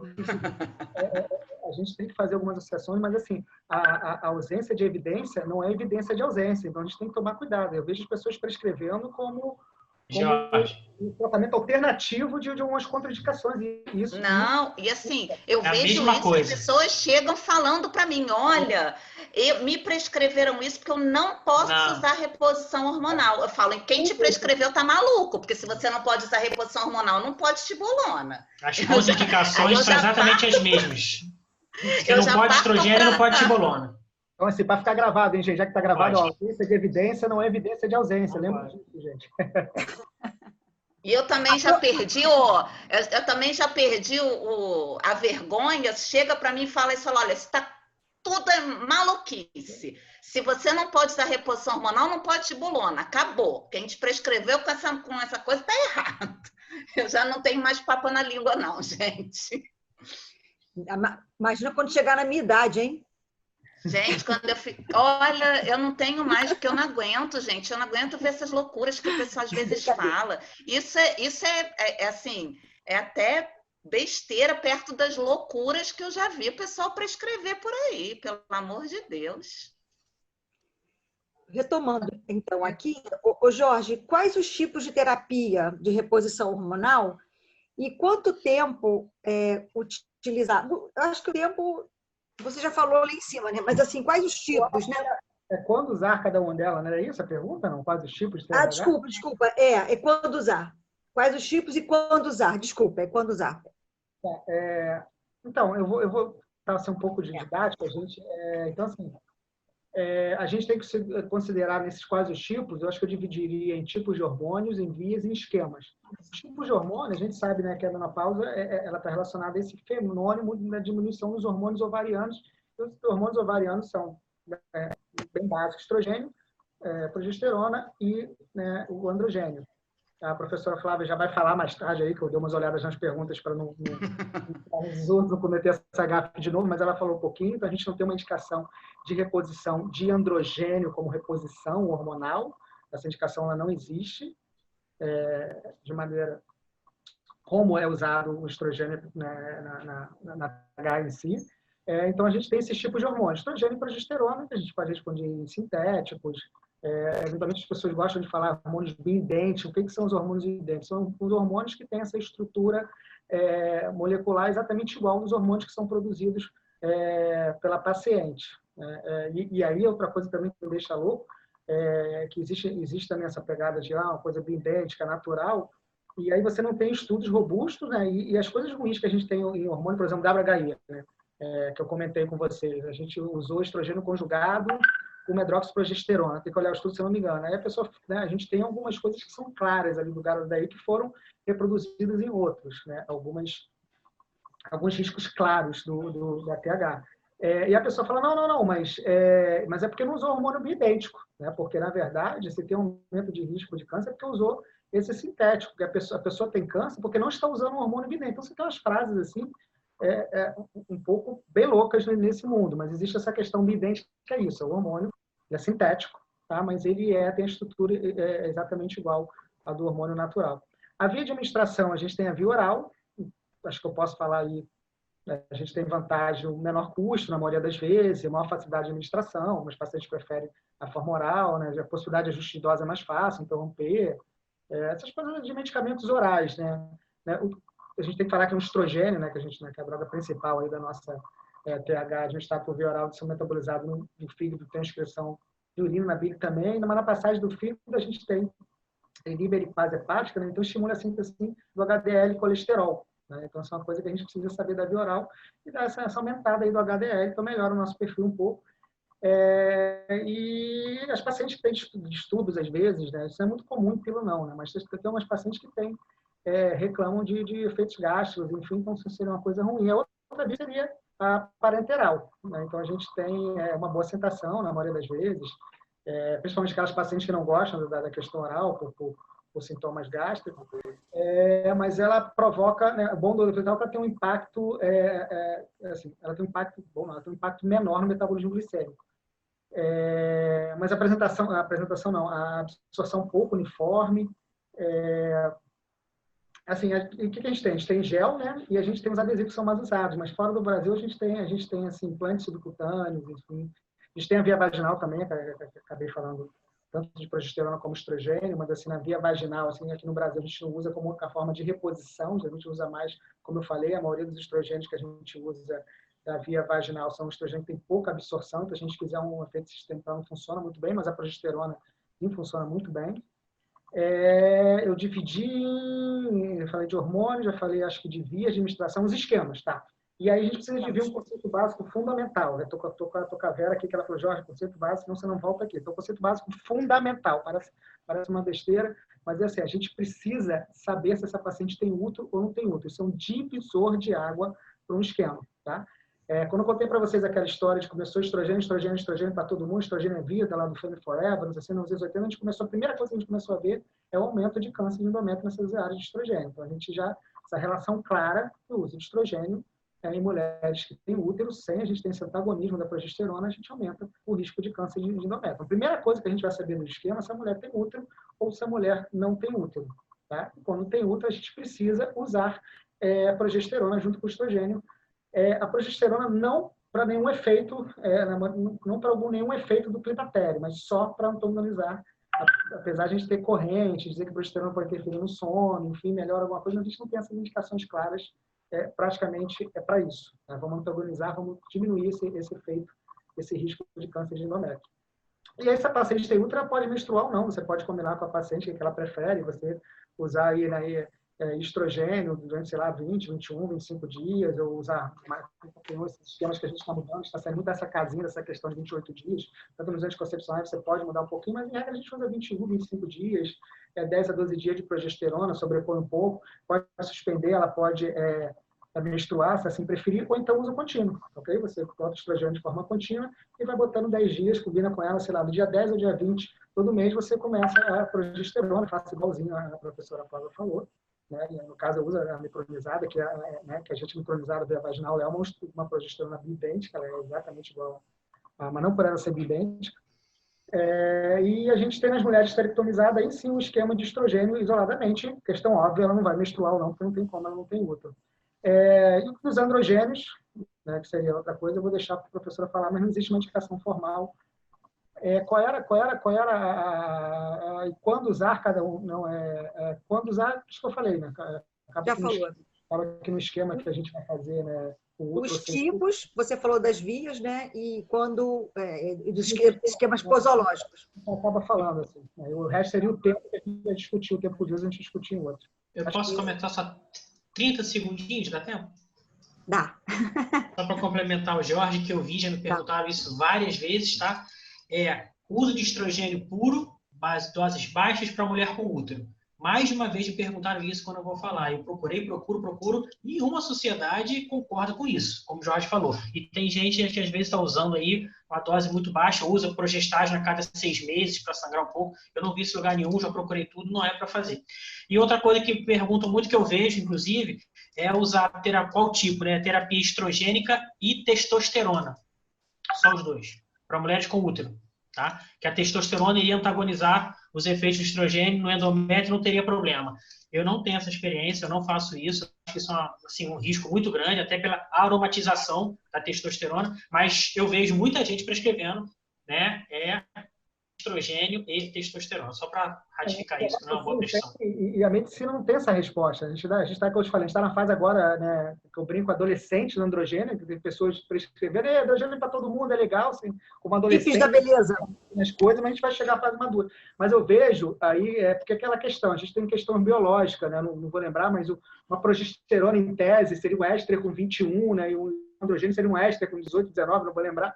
Então, assim, a gente tem progesteronas, né, que são androgênicas, aí a gente tem o gestrinona, aí a pessoa pega essa pegada de correr. Ela usa assim, não, estou te dando androgênico, eu quero dar esses efeitos androgênicos, que tem efeitos sedutores, isso é inegável, né? Alguns efeitos sedutores, nós somos seduzidos, a mulher é seduzida pelo uso de androgênio, enfim, aí acaba usando essas progesteronas, eu vejo muito, o cara fica nesse meio termo, não, estou dando progesterona, enfim, mas ninguém tem essa resposta, acho que não vou entrar muito. Agora, tem a questão, que vale a pena falar da minha resposta, é que você tem o uso de estrogênio, sim, para a questão urogenital, né? Você pode usar só o estrogênio top, aquilo que eu falei, são estrogênios que a gente já citou, que eles têm pouca absorção, e aí não tem a necessidade, não existe evidência de a gente antagonizar com a progesterona, tá?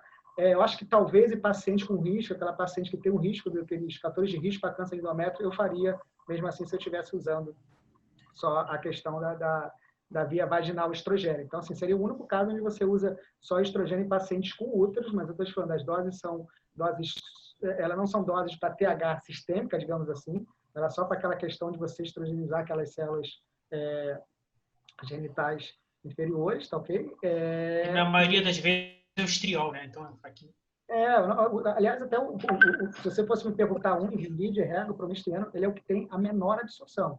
Então, assim, se eu tivesse uma paciente com muito risco, eu tivesse um medo, ou ela tem um câncer, né, estrogênio independente, eu precisasse usar um tempo, por entender, eu usaria promestriano, até que, em tese, é o que tem menor absorção, mas a gente não tem estudos comparativos, enfim. E essas questões de oral, acho que eu não falei, oral transdérmica, a gente tem essa questão, eu falei da LDH, mas tem a questão do triglicerídeo também. Na paciente. Então, tanto é que o Mário, fazendo esse go back de novo, o Mário fala, pô, eu solicito glicemia e eu solicito colesterol, justamente para isso. Um dos colesterol para a gente talvez ajustar a nossa via ali de administração. Agora aqui, para a Flávia, né, uma pergunta também bastante esperada aí no chat, né, depois da última que vai ser sobre testosterona, se eu devo repor cálcio e vitamina D para todas as pacientes. E se existe um alvo de vitamina D sérica para prevenção e tratamento da osteoporose, Flávia? Então, assim, primeiro, posso comentar um pouco na questão anterior, rapidamente? Pode. A história do bioidêntico, que para mim isso me deixa enlouquecida, porque bioidêntico é o que o Jorge falou, é o hormônio que é idêntico ao que a gente produz. Então, por exemplo, a progesterona micronizada é bioidêntica, o estradiol é bioidêntico, a tiroxina que a gente dá para tratar um hipotiroidismo é bioidêntica, tudo isso é bioidêntico.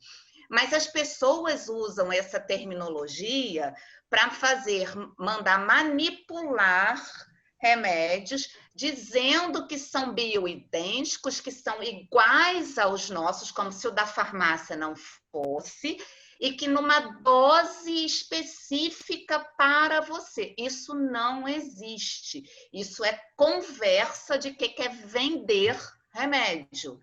Então, assim, muito cuidado, porque assim, o termo bioidêntico é um termo que realmente existe na medicina. Teoricamente, a gente deveria usar esse termo para todos os hormônios que a gente produz, que são idênticos ao que a gente quer, todos os hormônios sintéticos que são idênticos ao que a gente produz, mas isso não é utilizado dessa maneira. Bioidêntico eles usam para vender remédio, então é um nome comercial. Eu quero deixar isso claro aqui. Até existem posicionamentos contra isso em todas as sociedades, sociedade americana, brasileira, europeia, tudo contra essa manipulação, porque inclusive que a gente não sabe a dose que está fazendo. Flávia, acho que o Jorge... Já que a gente descobriu que a gente compartilha das mesmas indignações, né? Isso é muito bom. Eu vou te Eu fico... Eu já escutei um que é sensacional, mas eu escuto pouco. Que é assim, não, a gente precisa hormonizar a paciente. O termo é muito bom, né? Assim, hormonizar. Cara, hormonizar, os caras são muito bons de marketing. Eles são sensacionais. Então, eu não sei, esse termo também eu chego a se hormonizar. Não quero, isso não é vinho, não quero harmonizar com hormônio. É bom, mas assim, esse então me deixa também agoniado quando alguém vem do meu lado. Não, você não acha que tem que hormonizar a paciente? Que aí tem aquela coisa de aí dosam, dão hormônio, dosam, porque a estrona tá não sei o quê, aí tem... É uma coisa... Loucura. Assim, é uma loucura. É sensacional, assim. Se não fosse ruim, no caso, né? Sensacional no sentido de não ser um tiro, mas ok. A outra coisa que eu queria só comentar, assim, eu uso o perfil lipídico quando eu vou fazer reposição hormonal mais para ver triglicerídeo, porque quando tem hipertrigliceridemia, eu vou sempre fazer o gel, eu nunca vou fazer oral. Mas eu não prescrevo a oral para melhorar o colesterol LDL ou para aumentar o HDL, como o pessoal fala. Porque se a paciente tem uma dislipidemia que eu acho que tem que tratar, eu vou fazer estatina mesmo. E eu já vou considerar essa paciente como uma paciente de risco maior para doença cardiovascular. Isso até me coloca mais a favor de fazer o gel. Eu sei que isso está na diretriz. A diretriz diz para usar oral quando você quer melhorar o LDL e tal. É só para dizer assim, eu não concordo muito com o que está nessa diretriz, porque eu acho que não faz muito sentido clínico. Só... Mas isso é a minha opinião, opinião pessoal, né? Bom, com relação agora a cálcio e vitamina D, isso é uma coisa que a Vera também já toda hora vê o pessoal me perguntando, assim... Cada paciente é uma paciente, a gente vai ter que fazer anamnese. Toda paciente que está em risco de osteoporose, ela tem que ter uma ingesta mínima de cálcio, mas isso pode ser da dieta. Então, a primeira coisa que eu vou fazer com essa paciente é sentar e ver se ela come laticínio, se ela come folhas verdes, se ela tem uma ingestão de cálcio boa da dieta. Se ela já tem da dieta, por exemplo, uma paciente que toma 3 porções de laticínio por dia, ela não precisa de suplementação de cálcio. Ela já tem o cálcio que ela precisa da dieta, eu não vou precisar suplementar nada. Se é uma paciente que me fala, olha, eu só tomo 1 copinho de leite por dia, eu não gosto de queijo, eu não tomo iogurte, eu não faço nada, aí eu tenho que suplementar. Então, a quantidade de cálcio suplementar que eu vou dar para essa doente depende da quantidade de cálcio que ela ingere na dieta habitual dela. Isso é uma coisa que eu não vejo o pessoal fazer. Eu brigo com meus residentes o tempo inteiro, porque eles vêm para mim e falam assim, quanto de cálcio eu faço para essa doente? Eu falo, mas quanto que ela come? Ah, não sei. Então, volta lá e pergunta, porque eu não vou prescrever sem saber quanto que ela come. Então, isso é a primeira coisa. Vitamina D... a gente tem que ter no mínimo em torno de 1.000 unidades por dia. Então, fazer 1.000 unidades por dia numa mulher na menopausa, tá ok.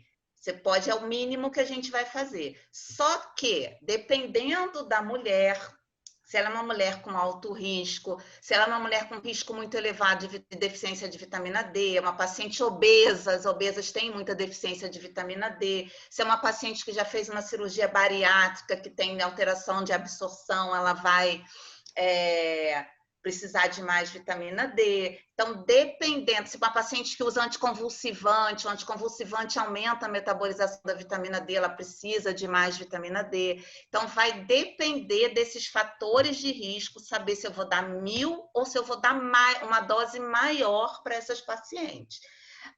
Tem paciente que a gente faz 2.000, 3.000 por dia, dependendo dos fatores de risco que ela tenha. A quantidade, assim, a dosagem de vitamina D, você vai achar na literatura 20 e você vai achar 30 de vitamina D como valor normal. Particularmente em pacientes com osteoporose, eu prefiro deixar a vitamina D acima de 30 para eu ter menos risco, eu deixar esse osso o melhor possível. Então, eu deixo pelo menos uma vitamina D de 30. Certo. Perguntando para o Mário, quais são as queixas sexuais mais comuns da mulher nessa fase, né? E, em seguida, como abordá-las? É um tema bastante espinhoso também, né? Eu vou tentar simplificar aqui e já vou deixar o gancho para a Flávia terminar. As queixas sexuais relacionadas à parte orgânica, digamos assim, a anatomia, é a síndrome geniturinária da pós-menopausa, né? Então, são queixas relativamente frequentes, dependendo do tempo de menopausa que a paciente tenha. A dispareunia, elas reclamam muito, prurido, elas reclamam de ressecamento vaginal, e aí diminuição da lubrificação vaginal, e aí quando vai ter a relação sexual, ela está sempre associando a relação sexual a um desconforto, uma coisa não prazerosa. E ela começa a ver, não quero mais ter relação sexual. Então, para essas pacientes que eu acho que eu tenho uma disfunção vaginal bastante significativa, né, com um adelgaçamento da mucosa, eu acho uma terapia muito bem prescrita o estrogênio vaginal. Tá? Eu prefiro, Jorge, nesse caso o estriol. Tá? Eu uso a terapia vaginal segunda, quarta e sexta, por exemplo, durante um mês, 45 dias, depois eu espaço para 2 vezes por semana e vou monitorizando a queixa. Se a síndrome geniturinária for a principal causa da disfunção sexual dela, ela vai voltar a ter prazer, né? E às vezes eu até associo, às vezes, dias que eu não uso o creme vaginal na fase inicial, hidratante vaginal, para melhorar mesmo na relação, melhorar o pH. E se necessário for, né, algum lubrificante à base de água, só no momento inicial, que depois a própria proliferação da mucosa vaginal vai tornar a relação sexual mais prazerosa, ela melhora da queixa de disfunção sexual. Então, essa é uma causa que nós estamos atentos, de fácil manuseio, né? A maioria dos pacientes fica muito bem com esse tratamento, uma vez que esse é o processo etiológico principal. Tá? E a outra queixa que eu acho bastante difícil de manuseá-la, né, que é o desejo sexual hipoativo, o transtorno, né, desejo sexual hipoativo, que é a falta de tesão, entre aspas, a gente escuta isso todo o ambulatório de climatério, e aí fica muito difícil manusear esses casos. Primeiro que existem questionários específicos para isso, mas é difícil para manusear assim naquele tempo de consulta. E a gente pode lançar mão de psicoterapia, terapia cognitiva, comportamental, o ambulatório peça uma ajuda a quem é o especialista na sexualidade para tratá-la, né? E a maioria deles não gosta muito do uso da testosterona para esse fim. E a literatura é muito difícil de você alicerçar o transtorno sexual do desejo sexual hipoativo com o uso da testosterona. Às vezes eu tento dos tratamentos, não tenho êxito, né? E às vezes, se em alguns casos que eu tenho que usar testosterona, eu uso testosterona em gel, eu uso no máximo 3 a 6 meses, recomendação de usar de 6 meses, né? Mas assim, eu vou dizer para você que a minha experiência não é muito boa, não, tá? De melhorar o sintoma sexual. Algumas voltam maravilhosas, o marido vem junto, pô, doutor, muito obrigado, mas eu vou te confidenciar que são poucas, tá? A maioria fica bem numa fase eufórica, primeiro, segundo mês fica bem, depois de um tempo você diz, doutor, tá ficando a mesma coisa. Aí você não sabe se foi o placebo, se foi o tratamento. Mas essa já está entrando na parte da Flávia, então eu acho que seria essa, né? A parte anatômica, vaginal, vulvar, e a parte cognitiva, que é o transtorno do desejo sexual hipoativo. A vaginal é fácil de tratar, na maioria das vezes, ela fica muito bem, se essa for a disfunção sexual, mas se for o desejo sexual hipoativo, acho muito difícil tratar esse tipo de sintoma. Verdade. A reposição estrogênica vaginal é fantástica, ela tem um efeito excelente. Só que a pessoa cansa, às vezes para de usar e volta a ressecar, e é para sempre, né? A gente sempre fala isso para elas. A reposição estrogênica vaginal, para isso, é para sempre. A via oral não tem, a via transdérmica, a oral transdérmica sistêmica, não tem uma boa ação vaginal para distúrbio sexual. Tem que ser local mesmo, na minha opinião. Verdade. E agora a pergunta última, né, para a Flávia, se essas pacientes devem repor testosterona e se existe um óvulo sérico. Gente, isso toda hora pergunta, né? Tem algumas coisas que eu acho importantes aqui falar, assim, porque também para residente ter o conceito. Primeira coisa, testosterona não é para dosar para fazer diagnóstico de testosterona baixa.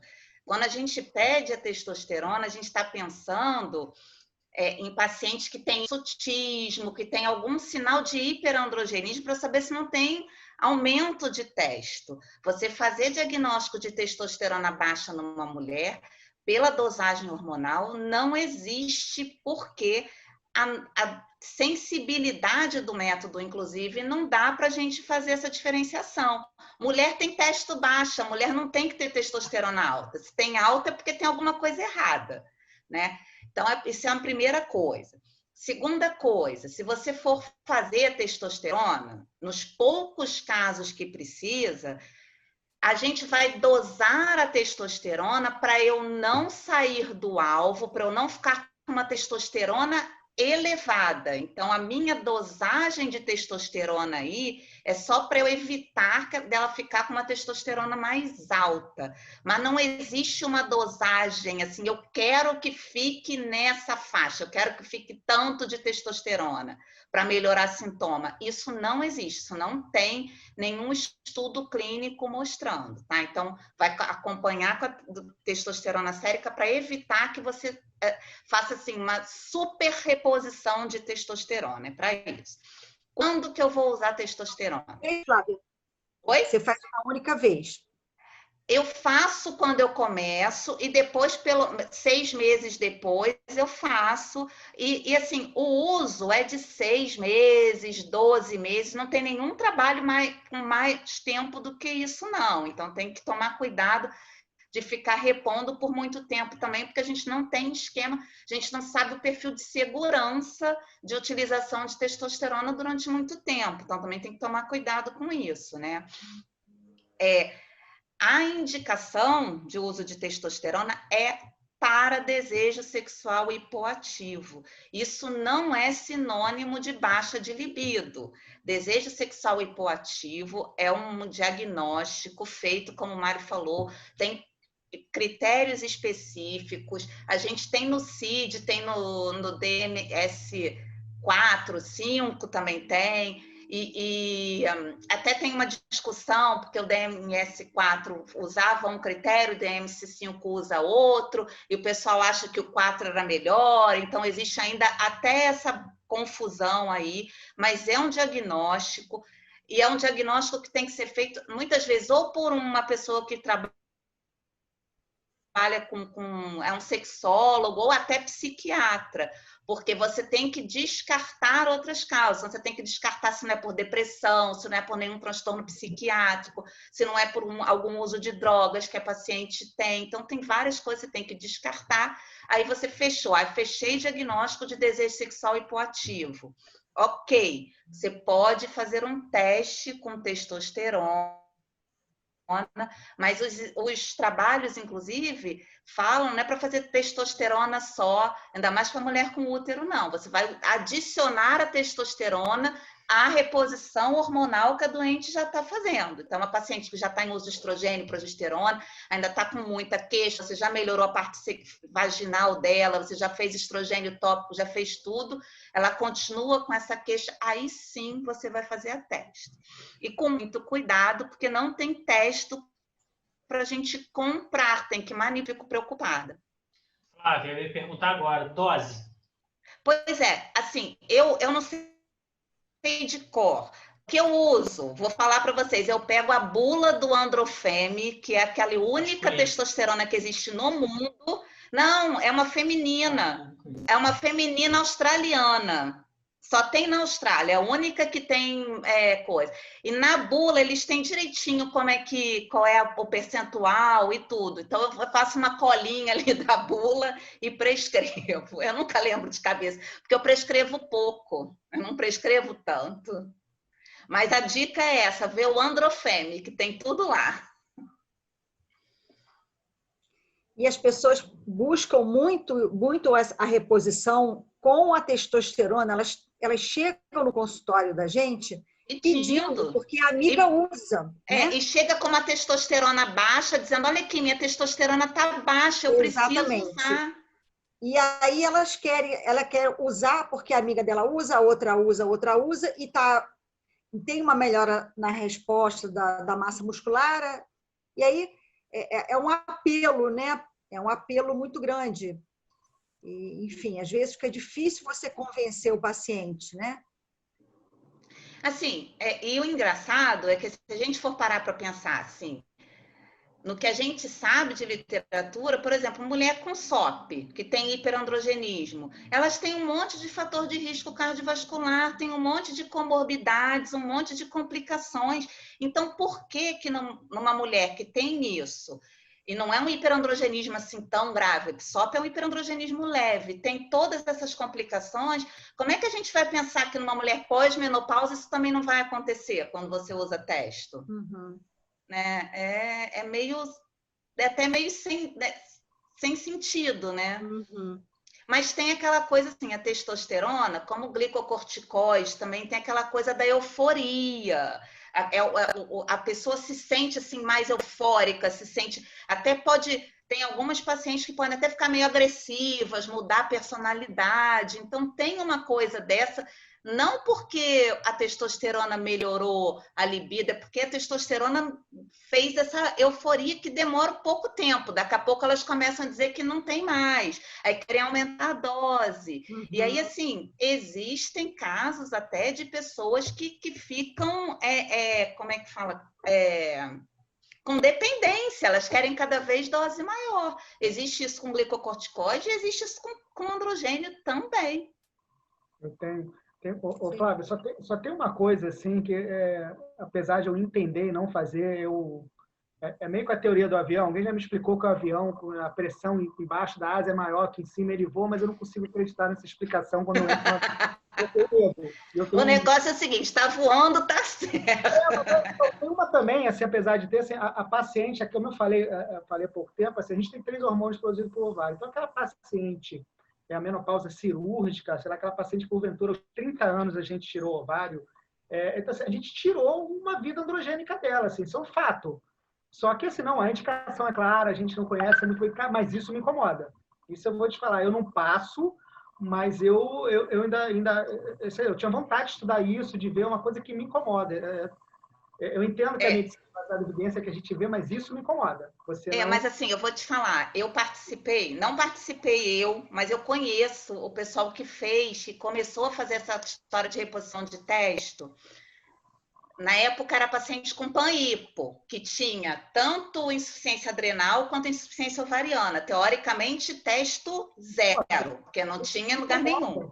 Aí eles fizeram reposição hormonal, assim, foi na verdade, um trabalho orientado pelo meu orientador de doutorado.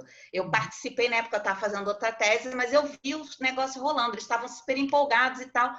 Cara, eles pararam de falar isso porque não melhorou em nada. Eles fizeram reposição androgênica e eles não conseguiram mostrar melhora em nada. Então, assim... Não, por isso que é igual ao avião. Assim, eu entendo, eu não falo, não reponho, mas que me incomoda, me incomoda. Agora, Tereza, eu uso uma estratégia assim que costuma funcionar, que a gente é aquilo que eu te falei. A testosterona, as pessoas que prescrevem hormônio, talvez de maneira...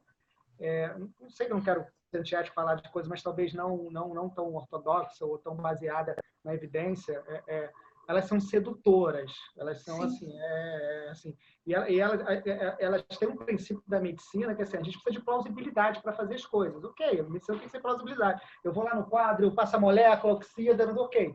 Mas existe da plausibilidade, você precisa que essa plausibilidade testada e aconteça, porque senão né, ela por si só não serve. E eles se baseiam disso, vem naquela plausibilidade, na bioquímica, enfim, te leva, que fulano, aqui você vai indo, beleza. Aí, né, e chega querendo androgênico, fulano de tal, mas você não é especialista, enfim. Cara, eu tenho umas fotos, primeiro da alopecia, na alopecia, que aquela alopecia androgênica, a mulher treme, assim, eu tenho umas 4 ou 5 fotos no meu computador que eu já mostro. Aquela alopecia androgênica que faz na mulher, elas têm medo. Aquilo, ela já acusa o golpe. Ela já dá aquela acusação. Às vezes eu não consigo. Mostro umas fotos de acne. Eu tenho umas estratégias assim, mas a que melhor funciona é mostrar as fotos de alopecia androgênica. Ela acusa o golpe. Pô, mas então não é isso. Aí, né, eu falo da euforia que tem, mas não é isso. Né? Eu tenho essa estratégia. Eu adoro mostrar, tem umas 4 fotos assim, e costuma arrefecer a vontade dela. Funciona. Né? Porque ela tem esses efeitos colaterais assim também bem desconfortável no padrão feminino. A gente precisa explorar. Como o cara explora lá o marketing, né, das coisas sedutoras, eu jogo para cá, eu puxo o tapete para cá. Eu acho que a gente tem uma perguntinha no chat, né, Vera? Então, assim, qual é a dose da testosterona? Então, é isso que eu estou falando. Eu não sei de cabeça porque eu prescrevo muito pouco. Eu pego a dose, faço a mesma manipulação que tem na bula, isso é fácil de achar na internet, na bula do Androfeme, que é a única testosterona para mulher que existe no mundo, é uma testosterona australiana. A dose ali é para mulher especificamente. Sociedade Brasileira de O Mário faz também tópico, né, Mário? A Sociedade Brasileira de Climatério e a internet, enfim, Febrasgo, eles preconizam 300 microgramas por dia, mas em PET. Isso é muito pouco. Quando a gente usa em gel, eu já vi de tudo, tá, Flávio? Eu não chego a 1 miligrama, chego a 2, assim, porque o gel é uma forma muito ideal para prescrever, que você tem um pico e depois vai diminuindo ao longo do dia. Mas já vi prescrição de endocrinologista de 10 miligramas em gel. Então, por isso que eu pergunto, não tem, eu já procurei isso em vários lugares, ninguém afirma, né, a pergunta da Liliane, né, ninguém afirma nada, ninguém fala nada, nenhuma sociedade, né, fala que tem que ser a dose tal, não existe isso, você não vai achar. Mas eu digo, Flávio, Mário, né, eu vou dizer assim, eu acho que talvez eu faça, quando eu faço, realmente são poucos os casos, realmente muito bem determinado, principalmente como a Flávia fala muito bem, até porque quando existe isso, meu primeiro degrau, como vocês falaram, é a tibolona, e a gente já sabe que resolve grande parte dessa sintomatologia. Eu prescrevo 2 miligramas por 2 ml, de gel de propionato de testosterona. Alguns colegas estão perguntando, eu acho que seria uma recomendação talvez bem pequena, mas com segurança. Mas, voltando a dizer, isso não é um consenso. Eu só estou opinando o que eu faço e pedindo a opinião de vocês para ver se é uma opção. Gel de propionato de testosterona, 2 miligramas por 2 ml, aplicando 2 ml diariamente. É apenas uma opinião que eu estou dando e que só para saber se vocês concordam ou não, sem muito consenso, como vocês já falaram. Eu também mando manipular, eu uso um pouco dessa dose, mas eu prescrevo muito pouco. Assim, quando eu faço reprodução humana, eu até uso um pouquinho para tentar melhorar a resposta, enfim, mas eu uso exatamente essa dose, Pentravan, né, que a gente faz. 2%, eu já né, tenho os colegas passando o Pentravan 1 miligrama gel. É isso, uma dose de 1 miligrama, às vezes manipulando para o dobro da dose.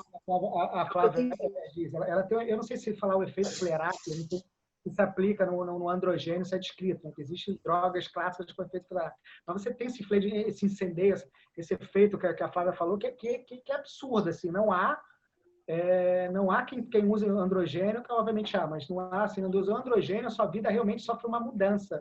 Coisa clara, e a paciente vai defender com unhas e dentes, assim, androgênio é vida, aquelas coisas, mas, cara, assim, dependência é clássico, você tem que realmente dosar, elas aumentam, a dependência, assim, ela tem acesso à droga e aumenta, parece viciados mesmo, assim, não, perdi a tua receita, assim, é bem complicado, a gente tem que ter muito critério, é bem complicado, e as pessoas, e as doses que elas querem, às vezes, porque existe aí um apelo de uma androgenização do corpo da mulher, uma abolização, então, assim, são doses, assim, a gente ainda está discutindo doses talvez fisiológicas, se pudesse dizer isso, né? Talvez o termo é ruim.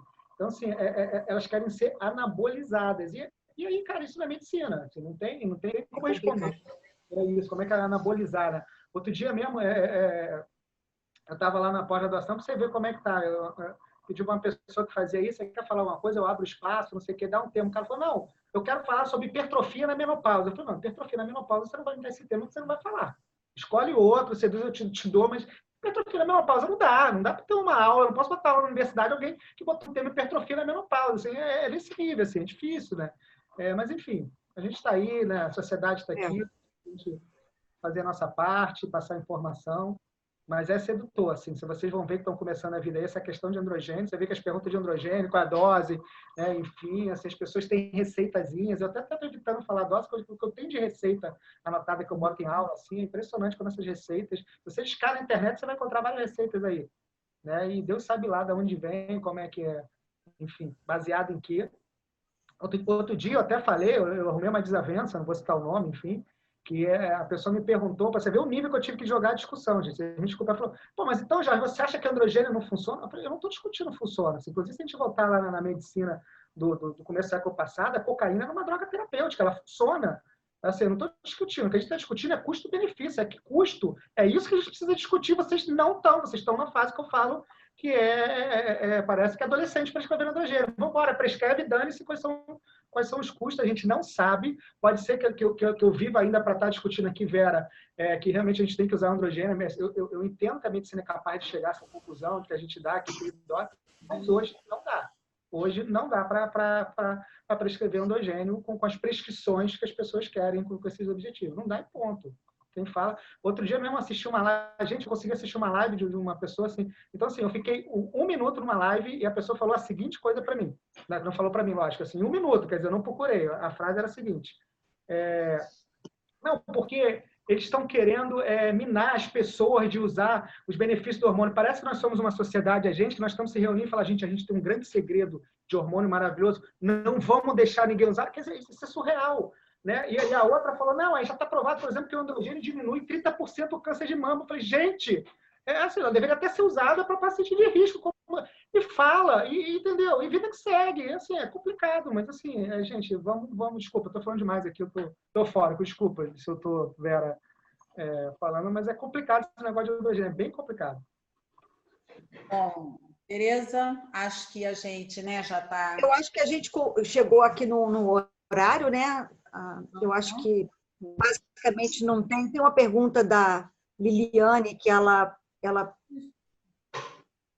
fala da reposição das pacientes pós-câncer de mama, né? Eu já dito também os medicamentos que são utilizados, né, em alternativas para essas pacientes que têm contraindicação do estrogênio, né? Os convidados já citaram algumas aqui, né? Enfim, eu acho que no momento a gente fechou, acho que a gente cumpriu aqui o objetivo, foi falado tudo, né? Se precisava falar, eu acho que foi um encontro muito bom, muito esclarecedor dos nossos residentes e espero que todos tenham aproveitado bastante essa oportunidade de estar aqui aprendendo com esses professores que lidam com essa parte da ginecologia, que é tão importante, tão fundamental, né? Hoje em dia, com o aumento da expectativa de vida, a gente cada vez mais tem nos nossos consultórios, né, pacientes nessa fase. Então, é uma fração muito grande das pacientes que nos procuram nessa fase da vida, né? Então, é de extrema importância o assunto para os residentes, né? E eu passo a palavra à Vera para agradecer ao Mário, ao Jorge, à Flávia e à Vera por ter me convidado para estar aqui moderando essa mesa. Aprendi muito hoje aqui com vocês.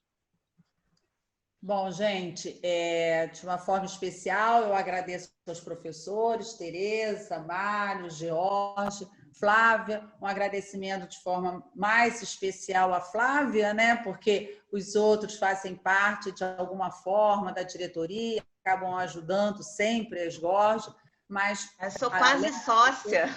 Com certeza, você já faz parte da Jorge, com certeza. Então, Flávia, obrigada aí pelo teu carinho, George, Mário. foi bastante proveitoso, como a Tereza falou, acho que com certeza os residentes ganham, mas todos nós temos sempre mais uma oportunidade de discutirmos, falarmos, conversarmos, trocarmos uma ideia do que a gente faz nos nossos ambulatórios e nos nossos consultórios, né? Lembrando que essa paciente é a paciente, né, do ginecologista, né, aquela paciente do dia a dia, e a gente deve saber lidar com ela da melhor forma possível. Então, mais uma vez, obrigada.